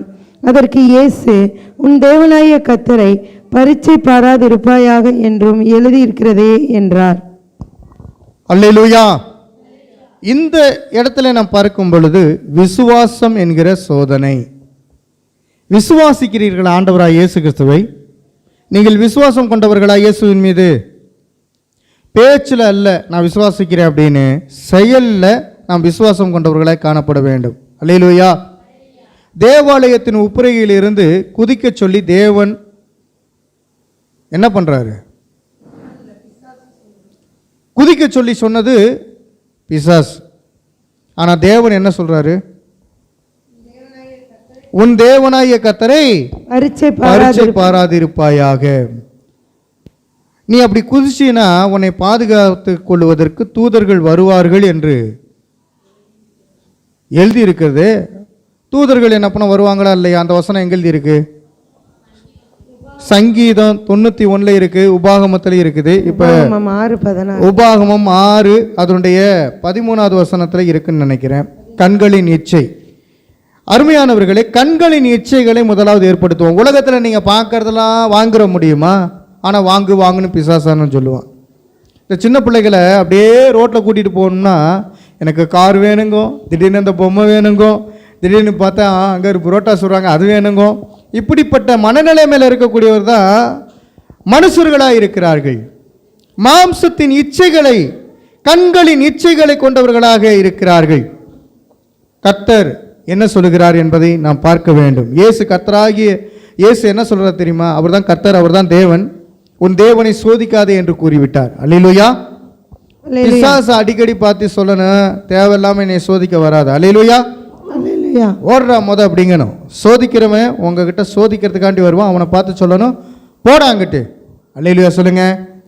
தேவையில்லாம உன் பிள்ளைகிட்ட பார்த்து என்ன பண்ண போடாங்கிட்டுன்னு பேசிக்கிட்டு இருக்கக்கூடாது. ஏன்னா அவங்களுள்ள இருக்கிறது சத்ருவாக இருக்கலாம். நேராக அவங்ககிட்ட போய் பேசும்போது போடாங்கிட்ட அப்படின்னு விட்டியும் அவன் மாம்சத்தில் என்ன எலும்பி சொல்லிடுறான், நீலாம் என்னுடைய தகப்பனா என்னுடைய தாயா அப்படின்னு கேட்க ஆரம்பிச்சிடுவான். அருமையானவர்களே, தனியாக தான் ஆண்டவர் இயேசு கிறிஸ்து ஜெபம் பண்ணிட்டு, அதாவது இரவு நேரத்தில் நல்லா ஜெபம் பண்ணிட்டு பகல் நேரத்தில் பிசாசை ஜெயித்தவராக இருந்தார். அல்லேலூயா. அல்லேலூயா. நீங்கள் என்ன பண்ணு, இரவு நேரத்தில் நல்லா ஜெபம் பண்ணுங்க, பகல் நேரத்தில் உங்களுடைய ஒர்க்கின் நடுவில் தேவனை மகிமைப்படுத்திக்கிட்டே இருங்க. ஆண்டவர் உங்கள் மூலமாக அற்புதம் செய்வார். இந்த பாவம் எப்படிப்பட்ட பாவம்? அகங்காரம் என்னும் பாவம். பிசாசானவங்கிட்ட என்ன இருக்குதுன்னா அகங்காரம். எப்படிப்பட்ட அகங்காரம்? தேவாலயத்தின் உப்பருகையில் இருந்து குதி அப்படின்னு சொல்றது எப்படிப்பட்ட பாவம்? குதிக்க சொல்லலாமா? நீங்கள் யாராவது பார்த்து செத்து தொலை அப்படின்னு சொல்லுவீங்களா? பிசாசானம் அப்படி தான் இயேசுவை பார்த்து நீ சாவு அப்படின்னு சொன்ன விட்டியுமே, இயேசு கிறிஸ்து செத்து போயிட்டாரா? இல்லை. பிசாசானம் உங்களை பார்த்து அப்படி தான் சொல்லும். நீங்கள் யார் அதிகமாக நேசிக்கிறீங்களோ அவங்கள வச்சுக்கிட்டு சாவ வேண்டிதானே, ஏன் உயிரோடு இருக்கிற அப்படின்னு கேட்கும். யோபு அவ சோதிக்கப்படும் பொழுது மனைவி மட்டும் இருந்தாங்க, பிள்ளைகள்லாம் செத்து போயிடுச்சு, நிலம்புலங்கள்லாம் போயிடுச்சு, ஆஸ்திகள் அந்தஸ்து அவருடைய ஒட்டகம் ஆடு மாடு எல்லாமே என்ன பண்ண போயிடுச்சு. இவன் மட்டும் சொல்கிறா, தேவனை தூசித்து ஜீவனை விடுமையா? தேவனை தூசிச்சிரு, உன் வாயால் சபிச்சிரு, அடுத்து என்னன்னா உயிரை விட்டுரு. இப்படி தான் என்ன பண்ண பிசாசானவன் யோபுடைய மனைவிக்குள்ள உள்ள புகுந்து சொல்ல ஆரம்பிக்கிறத நம்மளால் பார்க்க முடியும். அருமையானவர்களே, உங்களையும் அதே போல தான் பிசாசானவன் கலகப்படுத்துவான், கலங்கப்படுத்துவான். அவன் கலகக்காரன். அவன் நீ உயிரோடு இருக்கக்கூடாது என்பதை தான் அவன் விரும்புவான். அருமையானவர்களே, நீங்கள் உயிரோடு இருக்க விரும்புகிறீர்களா? என்ன ஒன்றுமே சொல்ல மாட்டேங்கிறீங்க? என்னையா நீ கேள்வி கேட்குற? எங்களை சாவடிக்க வந்த கேள்வியை கேட்குற அப்படின்னு கேட்குறீங்களா? அப்படி இல்லை. நாம் உயிரோடு வாழ வேண்டும் என்பது தேவனுடைய சுத்தம். அதற்கு என்ன அப்படின்னா, நீ உலகத்தை அதனுடைய காரியங்களை ஜெயித்து வா என்று சொல்லுகிறார். உலகத்தை ஜெயிப்பதற்காக தான் நீங்கள் இருக்கிறீங்க. அல்லேலூயா. உலகத்தில் உள்ளவைகள் மீது அன்பு செலுத்தாதிருங்கள் ஏன் சொன்னாரு? உலகம் உங்களை ஏன் பகைக்குன்னு சொன்னாரு? நீங்கள் உலகத்தின் மேல் அன்பு செலுத்தாதவர்கள், ஆண்டவர் மீது அன்பு செலுத்துகிறவர்கள், இம்மைக்குரியவர்கள் அல்ல மறுமைக்குரியவர்களாக இருக்கிறீர்கள். அதனால பரலோகத்தின் சிந்தனையோடு இருக்கிறவர்களுக்கு இந்த பிசாசானவன் எப்படியாவது பரலோகத்துக்கு போகக்கூடாது அப்படிங்கிறதுக்காண்டி ஒரு தடுப்பை ஏற்படுத்துவான், அல்லது ஒரு போராட்டத்தை ஏற்படுத்துவான், அல்லது ஒரு வன்முறை ஏற்படுத்துவான். அப்போ ஒரு தடுப்போ ஒரு வன்முறையோ அல்லது என்ன அவனால் வைக்கப்படுகிற நாச மோச திட்டங்களிலோ நீங்கள் பாதிக்கப்படக்கூடாது என்று விருப்பப்படுகிறார். பாதிக்கப்படக்கூடாது என்று இயேசு விருப்பப்பட்டாலும் ஏன் அனுமதிக்கிறார் என்றால், வெற்றி பெற்றுவா மகளே. அல்லேலூயா. வெற்றி உண்டு, வெற்றி உண்டு, வெற்றி உண்டு, நமக்கு வெற்றி உண்டு, வெற்றி உண்டு, வெற்றி உண்டு, வெற்றி உண்டு, வெற்றி உண்டு, வெற்றி உண்டு, நமக்கு வெற்றி உண்டு, வெற்றி உண்டு, வெற்றி உண்டு. சாத்தானின் அதிகாரம் எல்லாம் என் நேசர் பறித்து கொண்டார். சாத்தானின் அதிகாரம் எல்லாம் என் நேசர் பறித்து கொண்டார். சிலுவையில் அறைந்து விட்டார், சிலுவையில் அறைந்து விட்டார். இயேசு காலாலே மிதித்து விட்டார், இயேசு காலாலே மிதித்து விட்டார். வெற்றி கொடி பிடித்திடுவோம், நாம் வீரநடை நடந்திடுவோம். வெற்றி கொடி பிடித்திடுவோம், நாம் வீரநடை நடந்திடுவோம். வெள்ளம் போல சாத்தான் வந்தாலும் ஆவியாலே ஜெயம் பெறுவோம். வெள்ளம் போல சாத்தான் வந்தாலும் ஆவிதமே கொடி பிடிப்பான். அஞ்சாதே என் மகனே, நீ அஞ்சாதே என் மகளே, அஞ்சாதே என் மகனே, நீ அஞ்சாதே என் மகளே. சொல்லுங்க. வெற்றி கொடி பிடித்திடுவோம், நாம் வீரநடை நடந்திடுவோம். சொல்லுவோம். வெற்றி கொடி பிடித்திடுவோம், நாம் வீரநடை நடந்திடுவோம். அல்லேலூயா. கோலியாத்தின் கோஷங்கள் வந்தாலும் தாவீதை போல அந்த கோலியாத்தை வெல்லுவதற்கு கிருபை பெற்றவர்களாய் காணப்பட வேண்டும். அல்லேலூயா. அல்லேலூயா. அருமையானவர்களே, தாவீது என்ன நாமத்தினால போய் வென்றுட்டு வந்தாரு? தேவனுடைய நாமத்தை கொண்டு வந்தார். சேனைகளின் கர்த்தராகிய தேவனுடைய நாமத்தினால மாத்திரமே நான் வரேன் என்று அத்தம்பெரிய கோலியாத்தை வென்று விட்டு வந்தார். பாருங்க, வீட்டில் இருக்கக்கூடிய அண்ணன் தம்பி எல்லாம் போகாதடா, செத்துருவாடா, உன்னைய நசுக்கி போட்டுருவாண்டா, மிதிச்சு போட்டுருவாண்டா அப்படின்னு தான் சொல்லுவாங்க. ஆனால் தாவீது சேனைகளின் தேவனாகிய கர்த்தருடைய நாமத்தை கொண்டு தான் சென்றார். இப்போ உங்களை பார்க்குறவங்க என்ன சொல்லுவாங்க தெரியுமா? இந்த சபைக்கு எதுக்கு போகிற அப்படின்னு தான் கேட்பாங்க. பேசுறது யார்? பிசாசு. அங்கே யார் வர நீ அங்கே போய்கிட்டு இருக்க?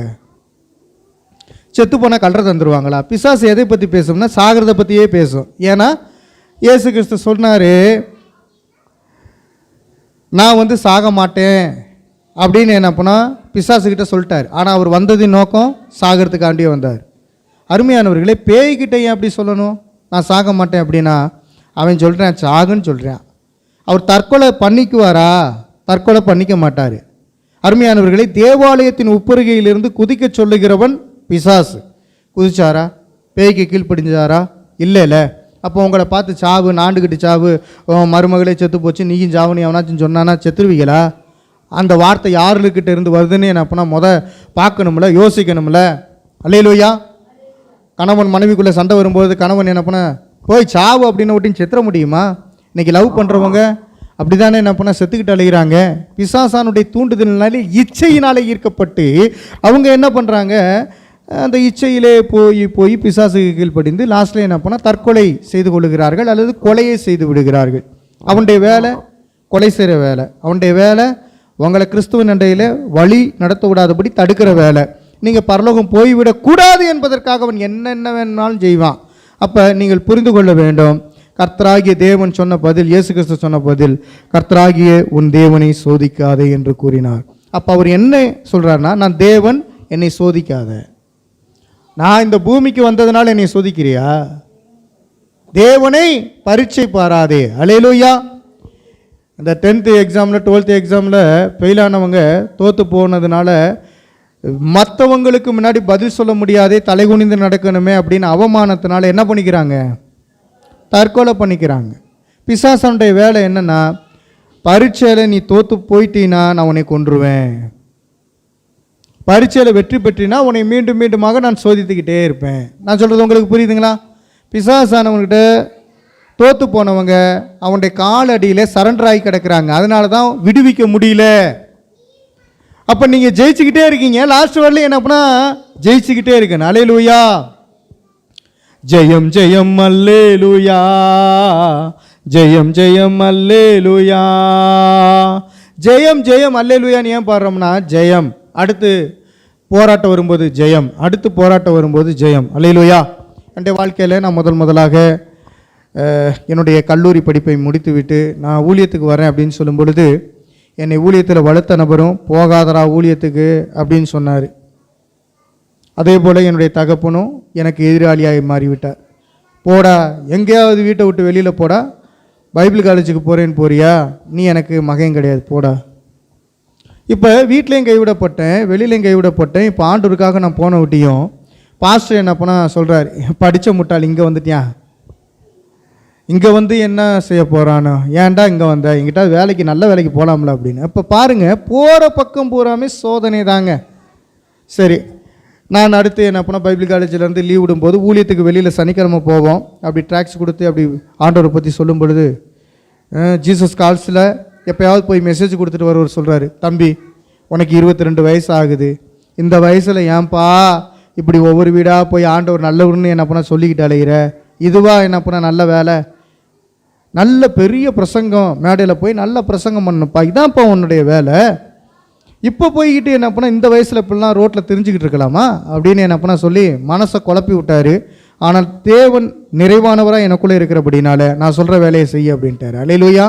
அவர் அழைத்ததுனால தான் நான் போனேன். இதுவரையிலும் அவருடைய நோக்கத்தையும் விருப்பத்தையும் நான் செயல்படுத்தி கொண்டு தான் இருக்கிறேன். அதனால் தளர்ந்து போகவில்லை. தளர்ந்து போன கைகளை திடப்படுத்துங்கள், தள்ளாடும் முழங்கால்களை உறுதிப்படுத்துங்கள், தளர்ந்து போன கைகளை திடப்படுத்துங்கள், தள்ளாடும் முழங்கால்களை உறுதிப்படுத்துங்கள். அங்கே ஒரு நெடுஞ்சாலை வழி இருக்கும், அது தூய வழி. அங்கே ஒரு நெடுஞ்சாலை வழி இருக்கும், அது தூய வழி. தீட்டுப்பட்டோர் அதன் வழியாய் கடந்து செல்வதில்லை,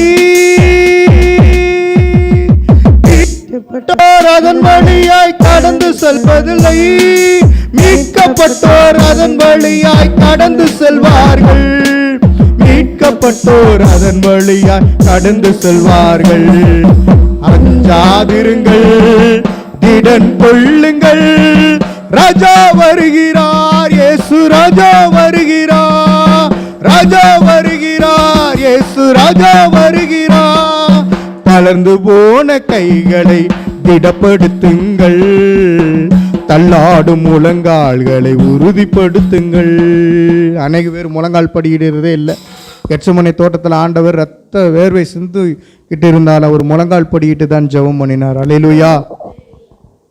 தாழ்மைப்படுங்கள்னா தாழ்மைப்பட தெரியல, அதனால தான் ஆண்டவர் தன்னை தாழ்த்தினதுனால தான் இங்கே வந்து நமக்கு சொல்லுகிற பாடம், நீ தாழ்ச்சியோடு இரு, தாழ்மையோடு இரு என்று சொல்லுகிறார். அல்லேலூயா. பிசாசை வெல்வதற்கு ஃபோர்ஸாக செயல்படணும். அல்லேலூயா. ஆனால் கர்த்தருடைய சன்னிதானத்தில் தாழ்மையாக இருந்தால் தான் ஜெயிக்க முடியும். இயேசு கிறிஸ்து 40 நாள் யார் கண்ணிலையும் படாமல் போய் ஏன் ஜெபம் பண்ணாரு? வெற்றி பெற வேண்டும் என்பதற்காகவே. இந்த 40 நாள் உபவாசம் ஜெபம் முடிஞ்ச பிறகுதான் சோதிக்க வந்தான் சாத்தா. சோதனையில் வெற்றி பெற்றாரா இல்லையா? அப்போ ஜெபிக்க ஜெபிக்க ஜெபிக்க ஜெபிக்க ஜெபிக்க ஜெபிக்க ஒரு ஜெயம் உண்டு. நீ ஜெபிக்க மறந்தால் தோற்று போய் விடுவாய். ஜெபிக்க ஜெபிக்க தான் உனக்குள்ள இன்பம் பிறக்கும். ஜெபிக்க ஜெபிக்க பாருங்க, கலெக்டராக இருக்கட்டும் அல்லது பெரிய பெரிய பெரிய ஆஃபீஸராக இருக்கட்டும், எம்எல்ஏவாக இருக்கட்டும், நேராக தில்லாக போய் நிற்க முடியும். ஏன்னா நீங்கள் நீதிமான்களாக இருக்கிறீர்கள். அல்லேலூயா. பாவம் செஞ்சுட்டு தலை குனிஞ்சு நிற்கணும்னு அவசியம் இல்லை. கர்த்தருடைய பிள்ளைகளே, பிசாசானவன் உங்களை சோதிக்க வரும் பொழுது நீங்கள் அவன் சோதனைக்கு விலகி ஓடாமல் எதிர்த்து நின்று ஜெயம் பெற வேண்டும். அவனுக்கு எதிர்த்து நில்லுங்கள் என்று வேதவசனம் சொல்கிறது. அல்லேலூயா. பிசாசுக்கு பயந்து ஓடிடுங்கன்னு ஆண்டவர் சொல்றாரு. அவனுக்கு எதிர்த்து நில்லுங்கள் அப்படின்னு தான் ஆண்டவர் சொல்றார். அருமையானவர்களே, அந்த வசனம் உங்களுக்கு தெரியுமா? பிசாசுக்கு நீங்க எதிர்த்து நில்லுங்கள்னு எங்க இருக்குமா? யாக்கோபு 4:7. யாக்கோபு 4:7 வாசிங்க. ஆகையால் தேவனுக்கு கீழ்ப்படிந்திருங்கள், பிசாசுக்கு எதிர்த்து நில்லுங்கள், அப்பொழுது அவன் உங்களை விட்டு ஓடி போவான். உங்களை விட்டு ஓடி போகணும்னா அவனுக்கு ஏற்று நிற்கணும். ஏற்று நிற்கணும்னா ஜெபம் பண்ணணும். ஜெபம் பண்ணுவதோடு கர்த்தருடைய வார்த்தையும் தெரிந்திருக்க வேண்டும். அல்லேலூயா. மனிதன் எப்படி சோதிக்கப்படுகிறான்? நீங்கள் எப்படிங்க சோதிக்கப்படுறீங்க? சுய இச்சையினால, தீய சக்தியினால, சொந்த ஆசையினால சோதிக்கப்படுறீங்க. சொல்ல போனோம்னா மாம்சத்தின் இச்சை, ஜீவனத்தின் பெருமை, கண்களின் இச்சை. சொத்து சண்டை எத்தனை வீட்டில் இருக்கோ அவன் பூரா என்ன பண்ணால் பிசாசினால் சோதிக்கப்படுறான்னு அர்த்தம். நான் அதெல்லாம் எழுதி வைக்க மாட்டேன். அவங்க சண்டை போட்டு அவங்களாம் பிரித்து எடுத்துக்கட்டும். யாருடைய வாயிலிருந்து வருது? யாருடைய வாயிலிருந்து வருது? ரட்சிக்கப்பட்டேன் அப்படிங்கிறவங்க வாயிலிருந்து தான் வருது. சபைக்கு போகிறேன் அப்படிங்கிற வாயிலிருந்து தான் வருது. என் காலத்துக்கு பிற்பாடு எப்படியாவது எடுத்துக்கட்டும். அப்போ ஜீவனத்தின் பெருமை வந்து விடுகிறது. என்னை யாரும் மதிக்க மாட்டேங்கிறாங்க, என்னை யாருமே மதிக்க மாட்டேங்கிறாங்க, நான் சொல்கிறதையே கேட்க மாட்டேங்கிறாங்க. அருமையானவர்களே, கர்த்தருடைய வார்த்தையை கொண்டு நீங்கள் பேசுங்க, கீழ்ப்படிவாங்க. ஆமேன்னு சொல்லலாமே. அடுத்து கண்களின் இச்சை என்று பார்க்கும் பொழுது 3 சோதனை. மாம்சத்தின் இச்சை, ஜீவனத்தின் பெருமை, கண்களின் இச்சை. இந்த 3 சோதனை இயேசு கிறிஸ்துக்கு வந்தது. அந்த சோதனையிலே வெற்றி பெற்றார். அல்லேலூயா. கல்லினால் அப்பம் செய்யும்படி தூண்டும் போது பிசாசுக்கிட்ட ஆண்டவராக இயேசு கிறிஸ்து ஜெயம் பெற்றார். உலகத்தின் ஆட்சியே கொடுக்குறேன் அப்படின்னு சொல்லும் பொழுது, உலகத்தை உண்டாக்குனவரே நான் தான், நீ என்னோட ஆட்சியை தர்றது, எல்லாரும் என்னுடைய ஆட்சிக்கு பரலோக ராஜ்யத்துக்கு வர்றதுக்கு யாவல் உள்ளவர்களாக இருக்கிறாங்க, நீ ஒன்று என்ன பண்ண செயல்படுத்த முடியாது, ஓடுறா அப்படின்னு துரத்தினவர் அவர் தான். தேவாலயத்தின் உச்சியிலிருந்து குதி அப்படின்னு சொல்லும்போது ஆண்டவர் சமரசம் பேசலை. நீங்கள் பிசாசோடு சமரசம் பேசாதீங்க. பிசாசானவன் எப்படி சமரசம் பேசுவான்? தேவன் சொல்வதை விட்டுவிடு, பிறரை பிரியப்படுத்து அப்படிங்குவான்.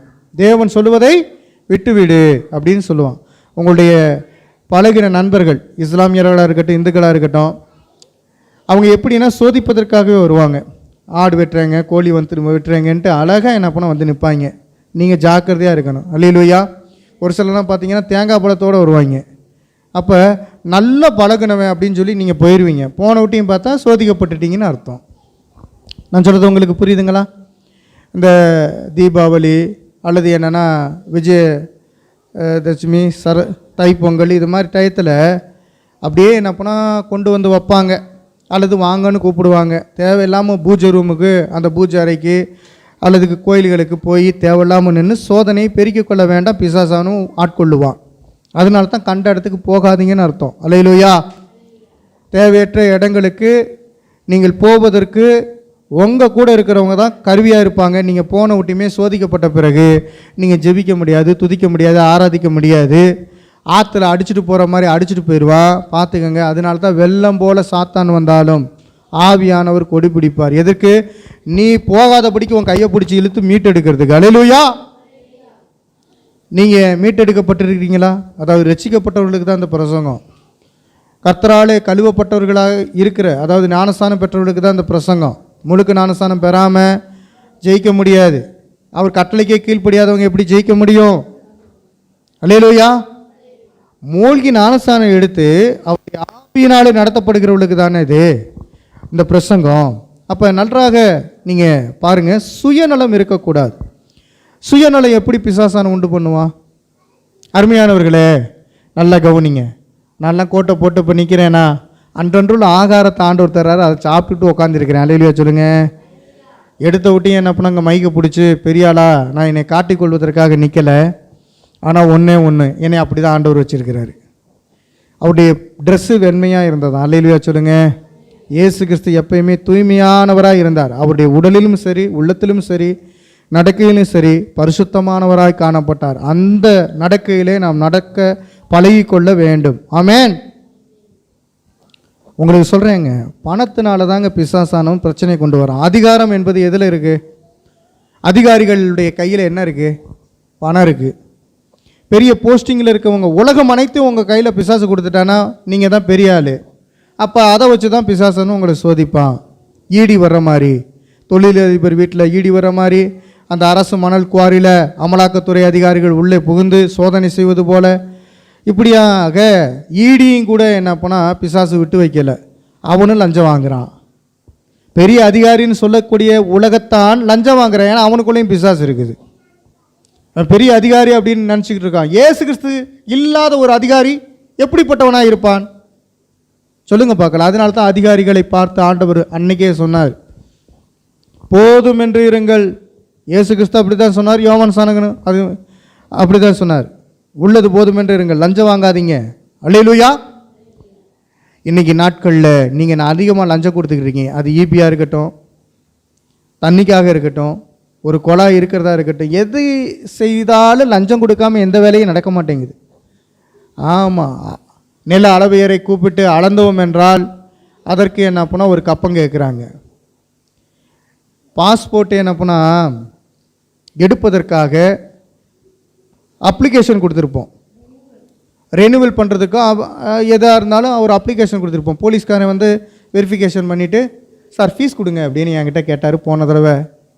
நான் சொன்னேன், எதுக்குங்க ஃபீஸு, எனக்கு பில்லு போட்டு கொடுங்க அப்படின்னேன். என்னப்பா அப்படி அப்படின்னு, 800 என்ன பண்ண பில்லு அப்படின்னு. நான் பார்த்தேன், என்ன பண்ணுறது சார், 500 கொடுக்குறேன் வாங்கிட்டு போங்க சார். இப்போ மாட்டிக்கிட்டேன் நம்மளை. நான் கொடுக்க மாட்டேன் அப்படின்னா அவன் ஜாயின் பண்ணுவானா அடுத்து? ஞானமாக நம்ம நடந்து கொண்டாலும் கூட பிசாசானவன் தன்னுடைய காரியங்களை அவன் செயல்படுத்தி கொண்டே இருக்கிறான்.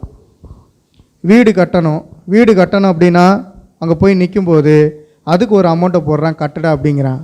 அங்கே இருக்கிற ஒரு அமௌண்ட்டு ஒன்று, அவன் கேட்குற அமௌண்ட்டு வேறு. அப்போ எங்கே பார்த்தாலும் என்ன இருக்குது? லஞ்ச ஊழல் பெருகியிருக்கிறது. அந்த சிக்கலிலே மாட்டிக்கொள்ளும்படியாக தேவ பிள்ளைகளை பிசாசானவன் தூண்டி விடுகிறான், அனுமதிக்கிறான். அதனால தான் ஆண்டவர் சொல்றாரு, உள்ளது போதும் போ. அல்லேலூயா. ஆஸ்தியை கேட்கவில்லை, அந்தஸ்தை கேட்கவில்லை, உள்ளத்தை கேட்டாரையா. தங்கத்தை கேட்கவில்லை, வைரத்தை கேட்கவில்லை, உள்ளத்தை கேட்டாரையா. நான் தேடி போவதில்லை, அவரே தேடி வந்துட்டார். அல்லேலூயா. இப்போ பாருங்க, என்றைக்குமே பிசாசானவனை விரட்டுறதுக்கு லேட்டாக போயிடக்கூடாது. வந்துட்டானா ஒரே அடி கோலியாத்தை முடிக்கணும், இல்லைன்னா அவன் உடனே முடிச்சிருவான். தாவீதுக்கு வில்லெல்லாம் விட தெரியாது, மோசே மாதிரி. மோசே எப்படின்னா வில் வித்தைக்காரன், சகலமும் கற்றுத்தேர்ந்தவர் ராஜாரண்மனையில். ஆனால் தாவீது அப்படி கிடையாது. கவனம் வச்சுக்கிட்டே என்னப்பனா விளாண்டுக்கு இருந்தவர் தான், கற்றுத்தேர்ந்தவரான் இல்லை.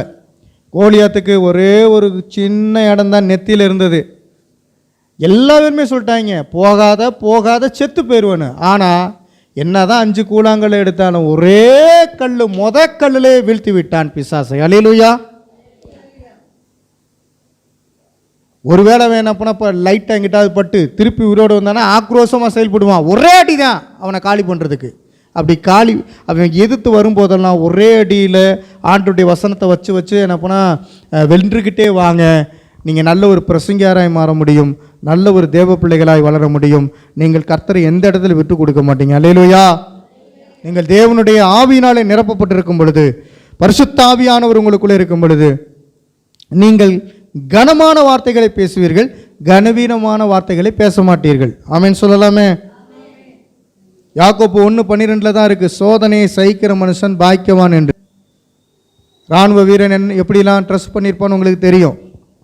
நல்லா கவனிங்க. இராணுவ வீரன் தலைக்கு தலைச்சீரா, அதுக்கு பேர் தலைச்சீராவை போட்டிருப்பாங்க. மார்பு கவசம் என்ன பண்ணால் போட்டிருப்பாங்க. கையில் எப்பயுமே என்ன பண்ணால் இன்றைக்கி இருக்கக்கூடிய கன்று என்ன பண்ணால் வச்சுருப்பான்னு வச்சுங்க. இங்கிட்டு இடது கையில் கேடகம், வலது கையில் பட்டயம். ரட்சணியம் எது? ரட்சணியம் என்னும் தலைச்சீரா.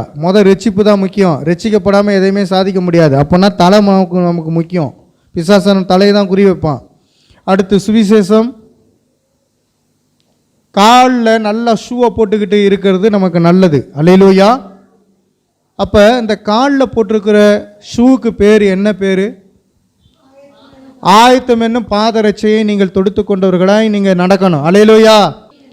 சத்தியம் என்னும் கச்சை. அப்போ பெல்ட்டே போடாமல் நீங்கள் போனீங்கன்னா உரி விட்டுருவாங்க. அதனால தான் பெல்ட்டு. சத்தியம் என்னும் கச்சையை அறிந்து கொள்ள வேண்டும். நீதி என்னும் மார்க கவசத்தை அணிந்து கொள்ள வேண்டும். அதுக்கு பேர் என்ன? நீதி. நிமிர்ந்து நெல்லுங்க. அல்லேலூயா. என்ன பட்டயத்தை கையில் வச்சிருக்கணும்? ஆவியின் பட்டயத்தை கையிலே வைத்திருக்க வேண்டும். தேவ வசனமாகிய ஆவியின் பட்டயம். பைபிள் இருக்கா? வசனம் இருக்கா? அந்த பைபிள் வசனத்தை எடுத்து தான் வீழ்த்தணும். அல்லேலூயா. பைபிள் வசனத்தை எடுத்து வீழ்த்தலைன்னா அவன் என்ன பண்ண குத்தி குடலை உருவிட்டு போயிடுவான். யார்? சாத்தானை சொல்கிறேன். அவனை நீங்கள் பார்த்துருக்க மாட்டீங்க. ஆனால் அவன் அந்த வேலையை தான் செஞ்சுக்கிட்டு இருக்கிறான். அவன் எப்படிப்பட்ட ரூபத்தின் மூலமாக வருவான்? ஆவிக்குரியவர்களே நிதானிக்கிறீர்களா? புத்தி உள்ளவர்களே நான் சொல்லுகிற பிரசங்கத்தை கேட்கிறீர்களா? நிறைய பேர் சொல்லுவாங்க, இது இன்னைக்கு நடப்புக்கு என்ன பண்ண இந்த பிரசங்கம்லாம் உதவாதுங்க அப்படின்ன மாதிரி நிறைய பேர் நினைக்கிறாங்க. அருமையானவர்களே, நீங்கள் இதில் பாதிக்கப்பட்டு கொண்டிருக்கிறீர்கள். அதிலிருந்து விடுதலை ஆவதற்கு கையில் இருக்கக்கூடியது முக்கியம். கையில் என்ன இருக்கணும்? சொல்லுங்க பார்க்கலாம். கையில் என்ன இருக்கணும்? தேவ வசனமாகி ஆவியின் பட்டயம் இருக்கணும். சரி, கேடகம் தடுக்கிறதுக்கு வேணும்ல. அங்கேருந்து கல்லை விட்டு எறிவான், அங்கேருந்து கண்ணீர் புகை குண்டுகளை வீசுவான், அல்லது என்ன பண்ணால் உங்களுக்கு தேவையற்ற காரியங்கள்லாம் எதிர்த்து என்ன பண்ணால் போடக்கூடியது வரும். இப்படி கையில் பிடிச்சி தடுக்கிறதுக்கு என்ன வேணும்? விசுவாசம் என்னும் கேடகம். விசுவாசம் என்னும் கேடகம் இருந்தால் மாத்திரமே தடுத்து வெற்றி பெற முடியும். இந்த விசுவாசம் எதுக்கு சொல்ல வந்தேன்னா, அருமையானவர்களே, தேவாலயத்தின் உப்பருகையில் இருந்து குதிக்க சொல்லும்போது குதிக்கலை இயேசு கிறிஸ்து. விசுவாசம் அவருக்குள்ள இருந்தது. அல்லேலூயா. அந்த விசுவாசம் நம்பிக்கை அதே போல இருக்கிறதா உங்களுக்குள்ளே? அது நமக்கு முக்கியம். அருமையானவர்களே, உச்சியிலிருந்து குதிக்க சொல்லுகிறான் பிசாசு. குதிப்பீங்களா? குதிக்கக்கூடாது. அடுத்ததாக நாம் மூன்றாவது சோதனையை பார்ப்போம். மூன்றாவது சோதனையை வாசிக்கலாமா? எந்த வசன பகுதி? பேராசை என்னும் பாவம். பேராசை உண்டாயிடக்கூடாது. இயேசு கிறிஸ்து அதுக்கு என்ன சொல்கிறார் தெரியுமா? இயேசு, கர்த்தராகிய உன் கடவுளை வணங்க கடவாய், அவர் ஒருவருக்கே ஆராதனை செய்வாயாக. யார் ஒருவருக்கு? உன் தேவனாகிய கர்த்தர் ஒருவருக்கே ஆராதனை செய்வாயாக. நிறைய பேருக்கு டவுட்டு, இயேசு கர்த்தரா இல்லை என்ன போனால் யெகோவா தேவனாகிய பிதா என்ன போனால் கர்த்தரா அப்படின்னு. அருமையானவர்களே, நமக்கு ஒரே கர்த்தர் தான் இருக்கிறார் அப்படின்னு ஒரு 44 வசனத்தை வச்சு என்ன பண்ண பிரசங்கம் பண்ணேன் நான். இயேசு கிறிஸ்துவும் கர்த்தர் தான். அவர் மகாதேவன். தேவன் யாருன்னா மகாதேவன்.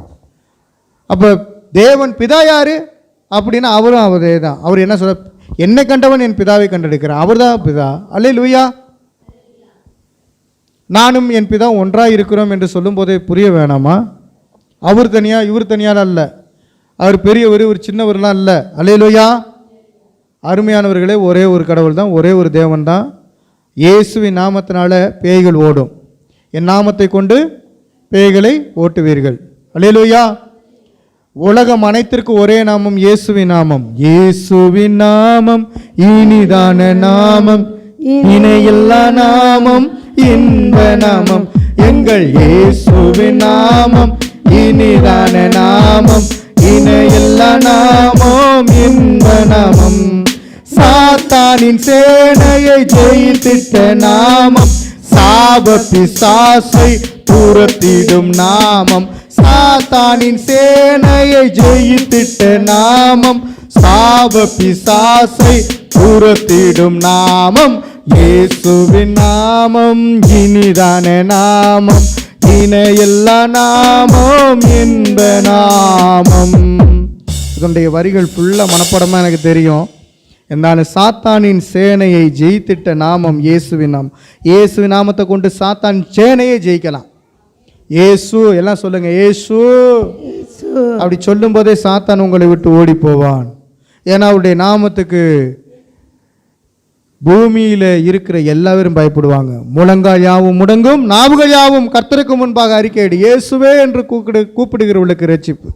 கிறிஸ்துவானார் அவர்தான் அபிஷேகம் பண்ணப்பட்டவர். கிறிஸ்தன அபிஷேகம் பண்ணப்பட்டவர். அந்த அபிஷேகம் பண்ணப்பட்டவர் உங்களுக்குள்ளே இருக்கும் பொழுது வல்லமையான காரியங்கள் உண்டாகும். அப்போ இந்த வசனத்தை என்ன பண்ண வாசிக்க கேட்போம்.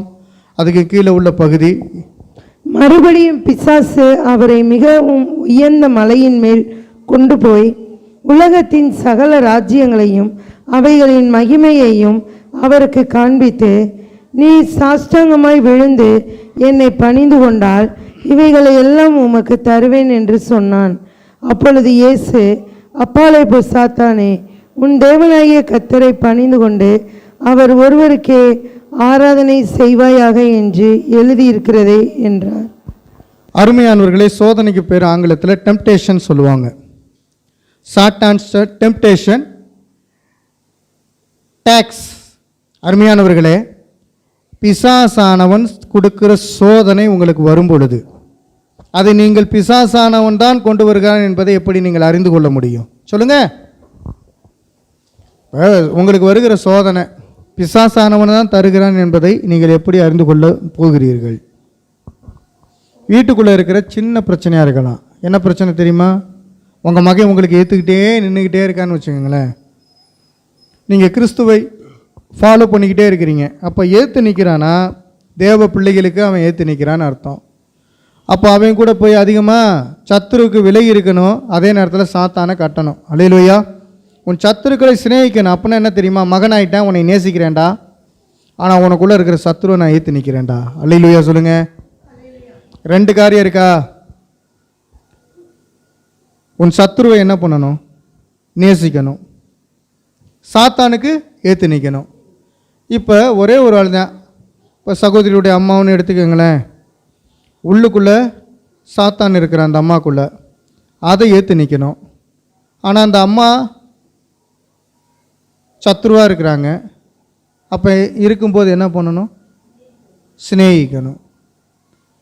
அப்போ சத்துருவை வெட்டுறேன்னு சொல்லி என்ன பண்ணால் எடுத்து அருவாளை கொண்டு என்ன பண்ணால் வெட்டிடக்கூடாது. மாம்ச பிரகாரம் அது கொலையாகி போயிடும்.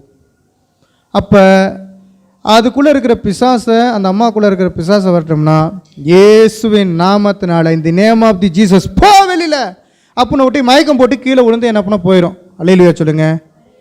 அப்போ அந்த அம்மா ரிலீஸ் ஆகிருச்சா? அந்த அம்மா உயிரோட தானே. அதுக்கப்புறம் நான் எங்கே இருக்கிறேன் அப்படின்னு என்ன பண்ணால் எந்திரிக்கும். என்னமோ செஞ்சிச்சு என்னைய, இப்போ நான் நல்லா இருக்கிறேன் அப்படின்னு என்ன பண்ணால் எந்திரிக்கும். நான் உங்களுக்கு சொல்கிறது புரியுதா? அப்போ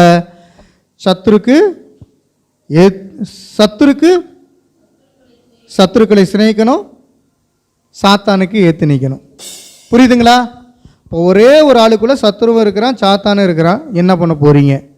இப்போ புரிஞ்சுக்கிட்டீங்களா? கொஞ்சம் புரிஞ்சுக்கிட்டீங்களா? சரி, பாருங்கள். உபாகமம் புத்தகத்தில் அந்த வசனத்தை வாசிச்சிட்டிங்களா? நீங்கள் முன்னாடி வாசித்தீங்களா? 6:13. இப்போ உபாகமம் 6ஆம் அதிகாரம் 16வது வசனத்தை வாசிங்க. ஜீவனத்தின் பெருமை. இந்த ஜீவனத்தின் பெருமை இருக்கக்கூடாது. இதுதான் உலக அரசின் மீது அதிகாரம் செலுத்துவதை பார்க்க முடியும். இதற்கு இன்னொரு பாவம் உண்டு, பேராசை என்னும் பாவம். இதை தான் இப்பொழுது நீங்கள் வாசிக்கப் போகிறீர்கள். உபாகமம் 6:16 வாசிங்க. நீங்கள் மாசாவிலே செய்தது போல உங்கள் தேவனாகிய கர்த்தரை பரீட்சை பாராதிருப்பீர்களாக. உங்கள் தேவனாகிய கர்த்தரை நீங்கள் பரீட்சை பாராதிருப்பீர்களாக. அல்லேலூயா. மத்தேயில இருக்கு, கர்த்தராகிய உன் தேவனை சோதிக்காதே என்று எழுதப்பட்டிருக்கிறது. இதுக்கு முன்னாடி உபாகமம் 6:13 என்ன வாசித்தீங்க? 6:13 வாசிங்க. உன் தேவனாகிய கர்த்தருக்கு பயந்து அவருக்கே ஆராதனை செய்து அவருடைய நாமத்தை கொண்டே ஆணையிடுவாயாக. உன் தேவனாகிய கர்த்தருக்கு நீ என்ன பண்ணணும்? ஒருவருக்கு பயந்து அவர் ஒருவருக்கே ஆராதனை செய்யணும். அங்கே நீங்கள் வாசிக்கும் போது என்ன வாசிங்க? மத்தேயில, அப்பாலே போ சாத்தானே, உன் தேவனாகிய கர்த்தரை பணிந்து கொண்டு அவர் ஒருவருக்கே ஆராதனை செய்வாயாக. உன் தேவனாகிய கர்த்தரை பணிந்து கொண்டு அவர் ஒருவருக்கே ஆராதனை செய்வாயாக என்று நாம் பார்க்கிறோம். பணிந்து கொண்டு என்று அங்கே பார்க்கிறோம். இங்கே நம்ம வாசிக்கும் போது என்ன வாசிக்கிறோம்? பயந்து அவர் ஒருவருக்கே ஆராதனை செய்யணும். கர்த்தருக்கு பயப்படுகிற பயம் வேணும். சரி, சாத்தான் கர்த்தருக்கு பயப்படுறானா இல்லையா? யாக்கோப்பில் இருக்கு, சாத்தான் கர்த்தராகிய தேவனுக்கு பயப்படுறான். நீங்கள் பயப்படுறீங்களா? ஆண்டவர் என் கூட இருக்கிறாருன்னு என்ன பண்ணால் பாவத்தை செஞ்சுக்கிட்டு அலையக்கூடாது. ஆண்டவர் கடைசி நாளில் நியாயம் தீர்ப்பார். என் பாவத்தை ஆண்டவர் மன்னித்து விடுவா, நான் பாவம் செய்தாலும் அதற்காக நான் ஜெபம் பண்ணி வருந்தி மன்னிப்பு கேட்டு விடுவேன் அப்படின்னு. அதுக்கு பேர் என்ன பாவம்? துணிகரமான பாவம். அந்த பாவத்தை செஞ்சுக்கிட்டு பாவ மன்னிப்பு கேட்டுக்கிட்டு அடையக்கூடாது. அல்லேலூயா. இன்றைக்கி அநேக பேர் ஆண்டவர் என் பாவத்தை மன்னிச்சிருவார், கண்டுக்க மாட்டார், நான் அவருடைய பிள்ளைய அப்படின்னு சொல்லிட்டு இருக்கக்கூடாது. அல்லேலூயா. பிசாசான அதை வச்சு உள்ள நுழைஞ்சிருவான். அருமையானவர்களே, நீங்கள் புரிந்து கொள்ள வேண்டும். எபிரேயர் 4:15 நீங்கள் இப்பொழுது வாசிக்கப் போகிறீர்கள். இன்னும் 10 நிமிஷத்தில் நான் முடிக்கப் போகிறேன். நம் தலைமை குரு நம்முடைய வலுவின்மையை கண்டு இரக்கம் காட்ட இயலாதவர் அல்ல. தலைமை குரு இயேசு கிறிஸ்து நமக்கு அடிக்கடி இயலாமை வரும். அந்த இயலாமையில் கூட நம்மை வலுப்படுத்தக்கூடியவராக இருக்கிறார், இரக்கம் காட்டுகிறவர். மாறாக நம்முடைய வலுவின்மையை கண்டு இரக்கம் காட்ட இயலாதவர் அல்ல, மாறாக எல்லா வகையிலும் நம்மை போல சோதிக்கப்பட்டவர் என்று எழுதப்பட்டிருக்கிறது. இயேசு உங்களை போல என்னை போல சோதிக்கப்பட்டவர் தான். எனக்கு எத்தனை பெரிய சோதனை வந்திருக்கு தெரியுமா அப்படின்லாம் நீங்கள் நினச்சிக்கிட்டு இருக்க வேண்டாம். உங்களை காட்டில் அதிக சோதனை இயேசு கிறிஸ்துவுக்கு இருந்தது. அந்த சோதனையில் அவர் வெற்றி பெற்றார். எபிரேயர் 4 அதனுடைய 15வது வசனத்தை வாசிக்க கேட்போம். நம்முடைய பலவீனங்களை குறித்து பரிதபிக்க கூடாத பிரதான ஆசாரியர் நமக்கிராமல் எல்லா விதத்திலும் நம்மை போல் சோதிக்கப்பட்டும் பாவம் இல்லாதவராய் இருக்கிற பிரதான ஆசாரியரே நமக்கிருக்கிறார். பிரதான ஆசாரியர், அதற்கு பேர் தலைமை குரு. நம்முடைய தலைமை குரு நம்மோடு கூட இருக்கிறார். அவர் இயேசு கிறிஸ்து. உங்களுக்கு என்ன செய்து கொண்டிருக்கிறார்? இரக்கம் காட்டிக்கொண்டே இருக்கிறார். இரக்கம் காட்டாதவர்கள் நம்முடைய தேவன். சோதனையின் மத்தியில் உங்களுக்காக ஜெபித்து கொண்டும் இருக்கிறார். சரி, போன தடவை நான் பிரசங்கம் பண்ணினேன். அப்போ ஞாயிற்றுக்கிழமை என்ன பண்ண ஒரு சிலர் வரல. மத்தேயு 16 21 23 வரலையும் வாசிக்கும்போது மீண்டும் சாத்தான் வந்தான். இயேசு கிறிஸ்துவை பார்த்தா பிசாசு என்ன சொன்னான் தெரியுமா? அப்பாலே போ சாத்தானே அப்படின்னு விட்டியுமே. அப்போதைக்கு திரும்ப போயிட்டான். அது என்ன வசனம்னு பாருங்களேன். அதாவது மத்தேயு 16 அதிகாரம் 21 23 வரலையும் நீங்கள் வாசிக்கும் போது அதை புரிந்து கொள்ள முடியும். வாசிக்கலாம். மீண்டும் சாத்தான் பேதுரு மூலம் இயேசுவை அவருக்கு விதிக்கப்பட்ட சிலுவையை விட்டுவிடும்படி தூண்டுகிறான். அப்பொழுது பேதுரு அவரை தனியே அழைத்து கொண்டு போய், ஆண்டவரே, இது உமக்கு நேரிடக்கூடாதே, இது உமக்கு சம்பவிப்பதில்லை என்று அவரை கடிந்து கொள்ளத் தொடங்கினான். அவரோ திரும்பி பேதுருவை பார்த்து, எனக்கு பின்னாக போ சாத்தானே, நீ எனக்கு இடரலாய் இருக்கிறாய். தேவனுக்கு ஏற்றவைகளை சிந்தியாமல் மனுஷருக்கு ஏற்றவைகளை சிந்திக்கிறாய் என்றார். அருமையானவர்களே, பேதுரு தேவனுக்கு ஏற்றவைகளை சிந்தித்தாரா, பிசாசுக்கு ஏற்றதை சிந்தித்தாரா? பிசாசுக்கு ஏற்றதை சிந்தித்தார். பிசாசு அப்படி என்னதான் சிந்திச்சா? பிசாசுடைய சிந்தனை எப்படி இருந்தது? இயேசு கிறிஸ்து இந்த பூமியில் அவர் மரித்து விடக்கூடாது. மரித்து விட்டால் பல விதத்திலும், அதாவது மறிக்கக்கூடாது என்பதற்காகவே பல விதத்தில் உபத்திரவத்தை கொடுத்து கொண்டே வந்தவன் பிசாசு. ஆனால் இயேசு கிறிஸ்து என்ன சொல்ல தெரியுமா? நான் தேவனுடைய சித்தத்தை விருப்பத்தை நிறைவேற்றி வந்தேன், பிதாவுடைய சித்தத்தை நிறைவேற்றி வந்தேன். நீ எனக்கு எப்போ பார்த்தாலும் ஏற்று நின்றுக்கிட்டு இருக்கிற. அப்பாலே போ சாத்தானே அப்படின்னு சொல்கிறத நம்மளால் பார்க்க முடியும். ஏன்னா சாத்தான் பேதுரு மூலம் இயேசுவை அவருக்கு விதிக்கப்பட்ட சிலுவையை விட்டுவிடும்படி தூண்டுகிறான். சிலுவை விடும்படி தூண்டுகிறான். ஆண்டவர் இயேசு கிறிஸ்து என்ன சொல்கிறாருன்னா, உங்களுக்கு சிலுவை வைக்கப்பட்டிருக்கிறார், அந்த சிலுவையை சுமந்து கொண்டு என் பின்னே வாருங்கள் என்று சொல்லியிருக்கிறார். அல்லேலூயா சொல்லுங்க. அப்போ சோதனை என்னன்னா, சிலுவையை சுமந்து கொண்டு ஆண்டவருக்கு பின்னாடி போக வேண்டும் என்பது தான். இப்போ இதற்கு இணையாக இன்னொரு வசனம் லூக்கா 4:13 பிசாசானவன் சோதனையெல்லாம் முடித்த பின்பு சில காலம் அவரை விட்டு விலகி போனான். சில காலம் இயேசு கிறிஸ்துவை விட்டு விலகி போனான் பிசாசு. அப்போ இதிலிருந்து நம்ம என்ன புரிஞ்சுக்கிறோம்னா, இயேசு மீண்டும் சாத்தானால் சோதிக்கப்பட்டார் என்பதை நாம் புரிந்து கொள்ள முடியும். இயேசு சாத்தானால் மீண்டும் சோதிக்கப்பட்டார் என்று புரிந்து கொள்ள முடியும். அதே போல தான் உங்களுடைய வாழ்க்கையிலும் பிசாசானவன் மீண்டும் வருவான். அப்படி வரும்போது நீங்கள் சோதிக்கப்படும் பொழுது நீங்கள் ஜெயத்தை பெற வேண்டும். இயேசு மீண்டும் வரும்போது உங்கள் ஆவி ஆத்மா சரீரம் குற்றமற்றதாக இருக்க வேண்டும் என்று தான் விருப்பப்படுகிறார். இயேசு வரப்போகிறார். அப்படி வரும்பொழுது உங்களுடைய ஆவி ஆத்மா சரீரம் எல்லாம் எப்படி இருக்கணுமா? குற்றமற்றதாக இருக்க வேண்டும். பிசாசான உங்களை குற்றப்படுத்துவான். பரலோகத்தின் தேவனாகிய இயேசுண்டத்தில் போய் பிசாசானவன் குற்றச்சாட்டாதபடிக்கு நீங்கள் பரிசுத்தாவினாலே நிறையப்பட்டவர்களாக இருக்க வேண்டும். சாத்தான் எப்படிப்பட்டவனா, யோபுவின் மீது எப்படியாவது குறை பார்க்க வேண்டும், குறையை கண்டுபிடிக்கன்னு தான் வரும்போது யோபுவின் மீது ஒரு குறையும் கண்டுபிடிக்க முடியல. அதே போல் நீங்களும் குறையற்றவர்களாக இருக்கணும். இயேசு கிறிஸ்துவின் மீது ஒரு குற்றஞ்சாட்டு என்ன பண்ண சுமத்த முடியலையா? 6 விசாரணையில் இயேசுவின் மீது யாராவது குற்றஞ்சாட்ட முடிஞ்சா? குற்றஞ்சாட்ட முடியல. இவர் பரிசுத்தராக இருக்கிறாரே என்று ஒருவன் சொல்லுகிறான். 160 கூட ஒரு குற்றமும் இவர் மேல் இல்லை, இவர் நீதிபரர் என்று சொல்லுகிறார். அதே போல பிலாத்துடைய மனைவிக்கும் கூட கனவுல தோன்றி இவர் நீதிபரர், இவரை கொலை செய்யாத அப்படின்னு என்ன பண்ணா சொல்லும்போது பிலாத்து கையை மட்டும் என்ன பண்ண கழுவிட்டு விட்டுறாரு. அதே போல் முன்னாடி அவங்க விசாரிக்கும் போது இவர் மேல் ஒரு குற்றத்தையும் நான் காணேன் அப்படின்னு என்ன பண்ண சொல்கிறத நம்மளால் பார்க்க முடியும். அருமையானவர்களே, நீங்கள் குற்றம் சாட்டப்படக்கூடாது. உங்களை குற்றம் சாட்டுகிறவன் பிசாசு. உங்களை குற்றம் சாட்டுகிறவன் இடத்திலிருந்து நீங்கள் விலகி இருங்கள். ஏனென்று சொன்னால் இயேசு மீண்டு வரும்போது உங்கள் ஆவி, ஆத்மா, சரீரம் எல்லாம் எப்படிப்பட்டதாக இருக்க வேண்டும்? குற்றம் இல்லாததாக இருக்க வேண்டும். அப்போ உங்களுக்குள்ளே குற்றங்கள் இது என்று தெரிந்தால் அதை விட்டு விலகுங்கள். அல்லேலூயா. ஒரு 56 வகையான பாவங்கள் என்ன பண்ணிருக்கு, ஏது குற்றம்னு ஆவியானவரே உங்களுக்கு உணர்த்தியிருப்பார். அல்லேலூயா. மறைமுக பாவமோ, நேர்முக பாவமோ, சைடு பாவமோ, குறுக்கு பாவமோ, எவ்வளவோ பாவங்கள் இருக்குது. அத்தனை பாவங்களையும் என்ன பண்ண விட்டு விலகிட்டா உங்களை பிசாசாரும் குற்றம் சாட்ட முடியாது. நீங்கள் தேவனால் நடத்தப்படுவீர்கள் என்றால் தேவன் தானே உங்களை ஆளுகை செய்யணும். 2 விதமான ஆளுகை இருக்குது. பிசாசான் உங்களை ஆளுகிறானா அல்லது கிறிஸ்து உங்களை ஆளுகிறாரா? உனக்கு சோதனை காலம் முடிந்து விட்டதா? நான் காலையில் ஒரு வீடியோ என்ன பண்ண பார்த்தேன். சோதனை காலம் முடிந்து விட்டதான்னு யார் பேசுகிறாருன்னா, அருமையானவர்களே, குறி சொல்லுகிறவன் என்ன பண்ண பேசுகிறான். உங்களுக்கு சோதனை காலம் முடிந்து விட்டதா அப்படின்னு தலைப்பில் அவன் என்ன சொல்கிறான், 12 விதமான ராசி பலன்களை எடுத்து விட்டு உங்களுக்கு சோதனை காலம் இன்னும் முடியவில்லை அப்படின்னு அவன் பேசுகிறான். எது மூலம் சோதனை வருதான்?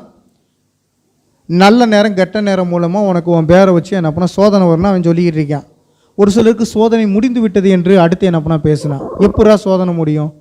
அப்போ அவன் பூரா பிசாசினாலே ஏவப்பட்டு சோதனை காலம் முடிந்து விட்டதுன்னு என்று சொல்லுகிறான். பிசாசு யாரை சோதிக்க மாட்டான்? அவனுடைய வலையில் இருக்கிறவனு ஏற்கனவே சோதிக்க மாட்டான். புரியுதுங்களா? அப்போ அவனுக்குள்ளே அந்த ஜாதகம் பார்க்குறது, ஜோசியம் பார்க்குறது, பில்லி சுனியத்தை ஏவுறது, மந்திரத்தை என்ன பண்ணால் கையில் வச்சுக்கிட்டு செய்கிறது, அல்லது மந்திரவாதியே போய் பார்க்குறது, கயிறை கட்டுறது. இந்த இங்கே உட்காந்துருக்குறாங்க மந்திரவாதியா நிறைய பேர் என்ன பண்ண உட்காந்துருக்குறாங்க. சரிங்களா, வாங்க உனக்கு இங்கே கயிறை கட்டி விட்றேன், எங்கள் ஜெபமாலையை போட்டு விட்றேன்.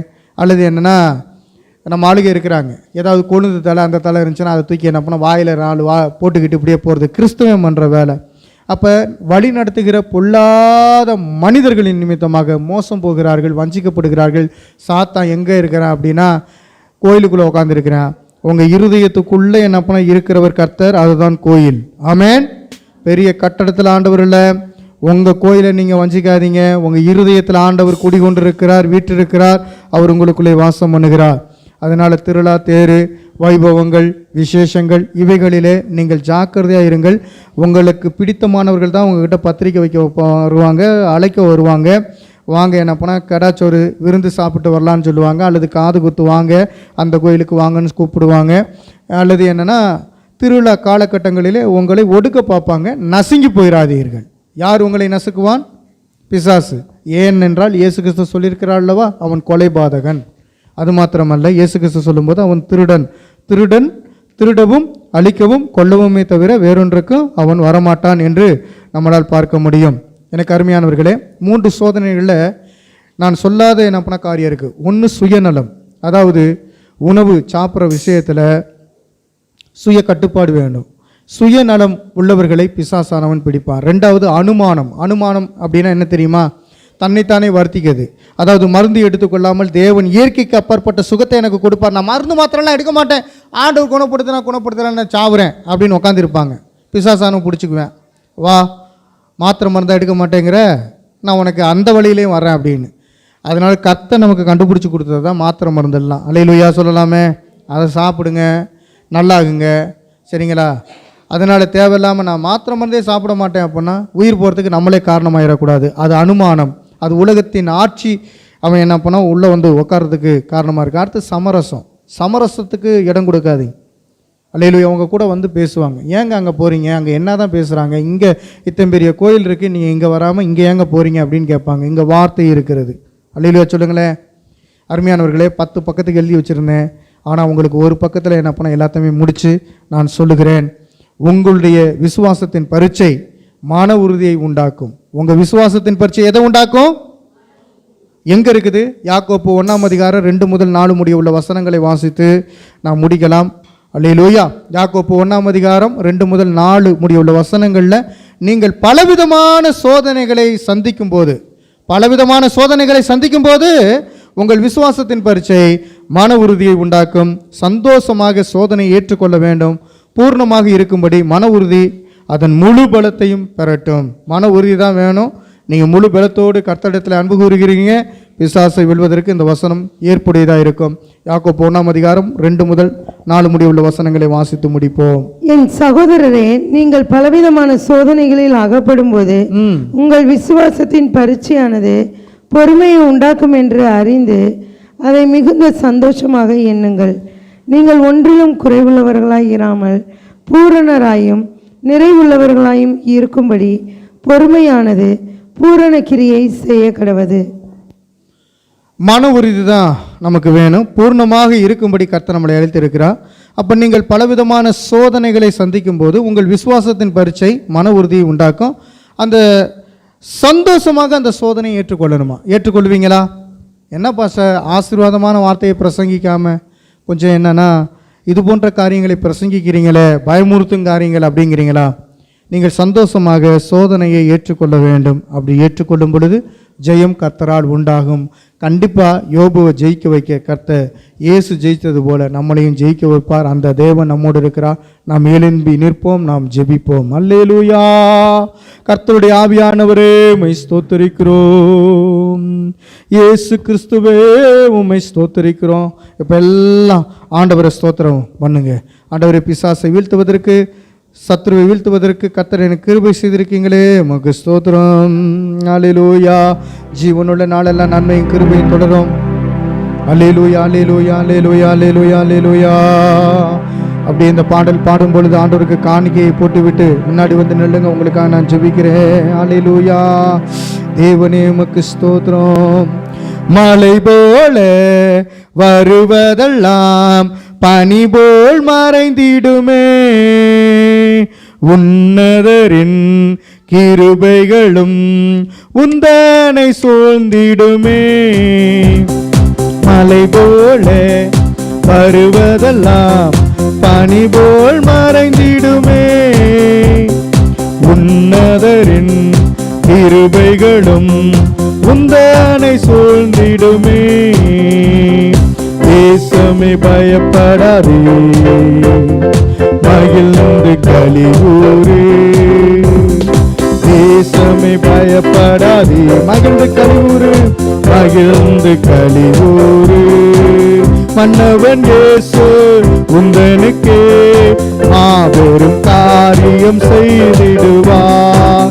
மன்னவன் இயேசு உந்தனுக்கே மாபெரும் காரியம் செய்திடுவார். தேசமே பயப்படாதே, மகிழ்ந்து களிகூரு. தேசமே பயப்படாதே, மகிழ்ந்து களிகூரு, மகிழ்ந்து களிகூரு. அருமையானவர்களே, தொடர்ந்து நான் பிசாசின் தந்திரங்களை எதிர்த்து நிற்கக்கூடிய காரியங்களை ஞாயிறுதோறும் நான் பிரசங்கம் பண்ணி கொண்டிருக்கிறேன். 3 வாரம் பிரசங்கம் பண்ணியிருக்கிறேன். அல்லேலூயா. முதலாவது பிரசங்கம் வஞ்சிக்கப்படாதிருங்கள் என்று நான் பிரசங்கம் பண்ணினேன். 2வதாக சோதிக்கப்படாதிருங்கள், பேதுருக்கு வந்த சோதனையை குறித்து போன வாரத்தில் நான் பிரசங்கம் பண்ணினேன். இன்றைய நாளிலே மத்தேயு 4 அதிகாரம் 1 முதல் 11 முடிய உள்ள வசனங்களில் சுருக்கமாக மட்டும் இயேசு கிறிஸ்துவுக்கு வந்த சோதனை, அந்த சோதனையில் அவர் வெற்றி பெற்ற காரியத்தையும் ஒரு சில வசனங்களையும் நாம் கற்றுக்கொண்டோம். இப்பொழுது நாம் ஜெபிப்போம். கண்களை மூடுவோம். வேடிக்கை பார்க்க வேணாம். அன்பின் ஆண்டவராகிய கர்த்தாவே, உம்முடைய பிள்ளைகள் நாங்கள் வந்திருக்கிறோம். கர்த்தருக்கு முன்பாக நாங்கள் தாழ்மைப்படுகிறோம். சத்துருவின் கோட்டைகளை முறியடிக்க கர்த்தர் எங்களுக்கு கிருபை செய்து கொண்டிருக்கிறீங்களே, உமக்கு ஸ்தோத்திரம். எல்லா உள்ளான இதயத்திலிருந்து ஜெபம் ஆரம்பிங்க. நான் அநேக முறை பிசாசினாலே சோதிக்கப்படுகிறேன். சோதிக்கப்பட்ட பிறகு என்னை கர்த்தர் சந்தோஷத்தோடு ஏற்றுக்கொண்டு இன்னும் வென்று வா என்று சொல்லி ஆண்டவர் எழுப்புதலை தருகிறார். எது எழுப்புதல்? மீண்டும் மீண்டும் பிசாசை வெல்லுவது எழுப்புதல். மீண்டும் மீண்டும் சத்துரு சோதிக்கும் போதெல்லாம் சத்துருவை வீழ்த்தி அவனுடைய கோட்டைகளை நிர்மூலமாக்குவது நமக்கு கொடுக்கப்பட்டிருக்கிற வெற்றி. இந்த நாளில் எரிகோ மதிலை வீழ்த்துவதற்கு கர்த்தரை நீங்கள் சுற்றி வாருங்கள், கர்த்தர் விடுதலை தருவார். பலனாகிய கர்த்தாவே உமக்கு ஸ்தோத்திரம். நல்ல ஜெபம் பண்ணுங்க. உங்களுக்கு யார் எதிரி என்று புரிந்து கொண்டீர்களா? உங்களுக்கு யார் எதிரியாகிய சாத்தான் என்று சத்துரு என்று புரிந்து கொண்டீர்களா? தேவன் உங்களை ஆசீர்வதிக்கிறார். நீங்கள் வஞ்சிக்கப்படக்கூடாது. வஞ்சிக்கிறவன் சத்துரு.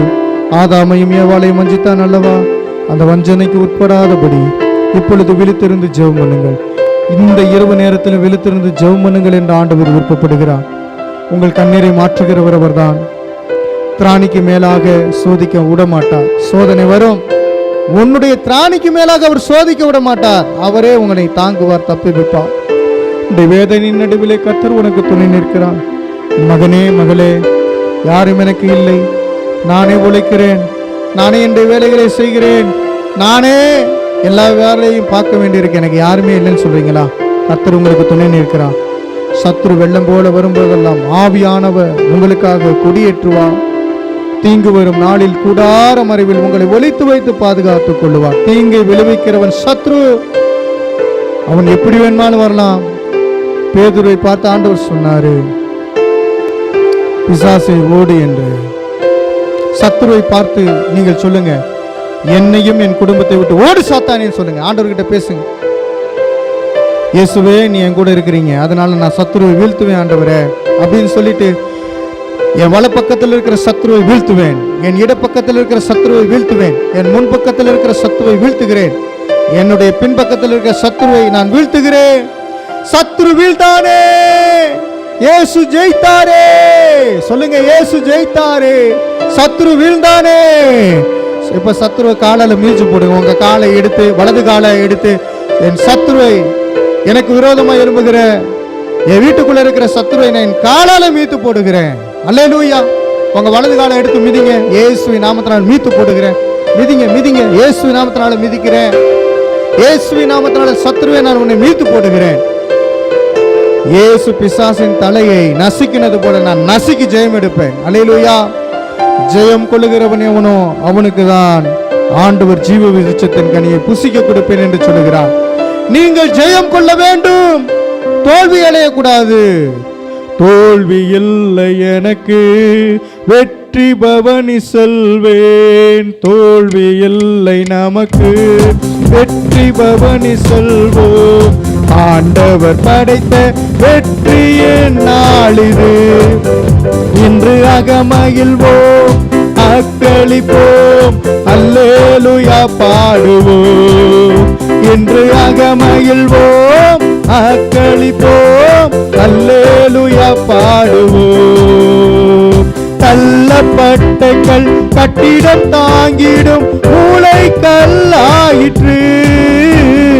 தள்ளப்பட்ட கல் கட்டிடம் தாங்கிடும் மூளை கல்லாயிற்று.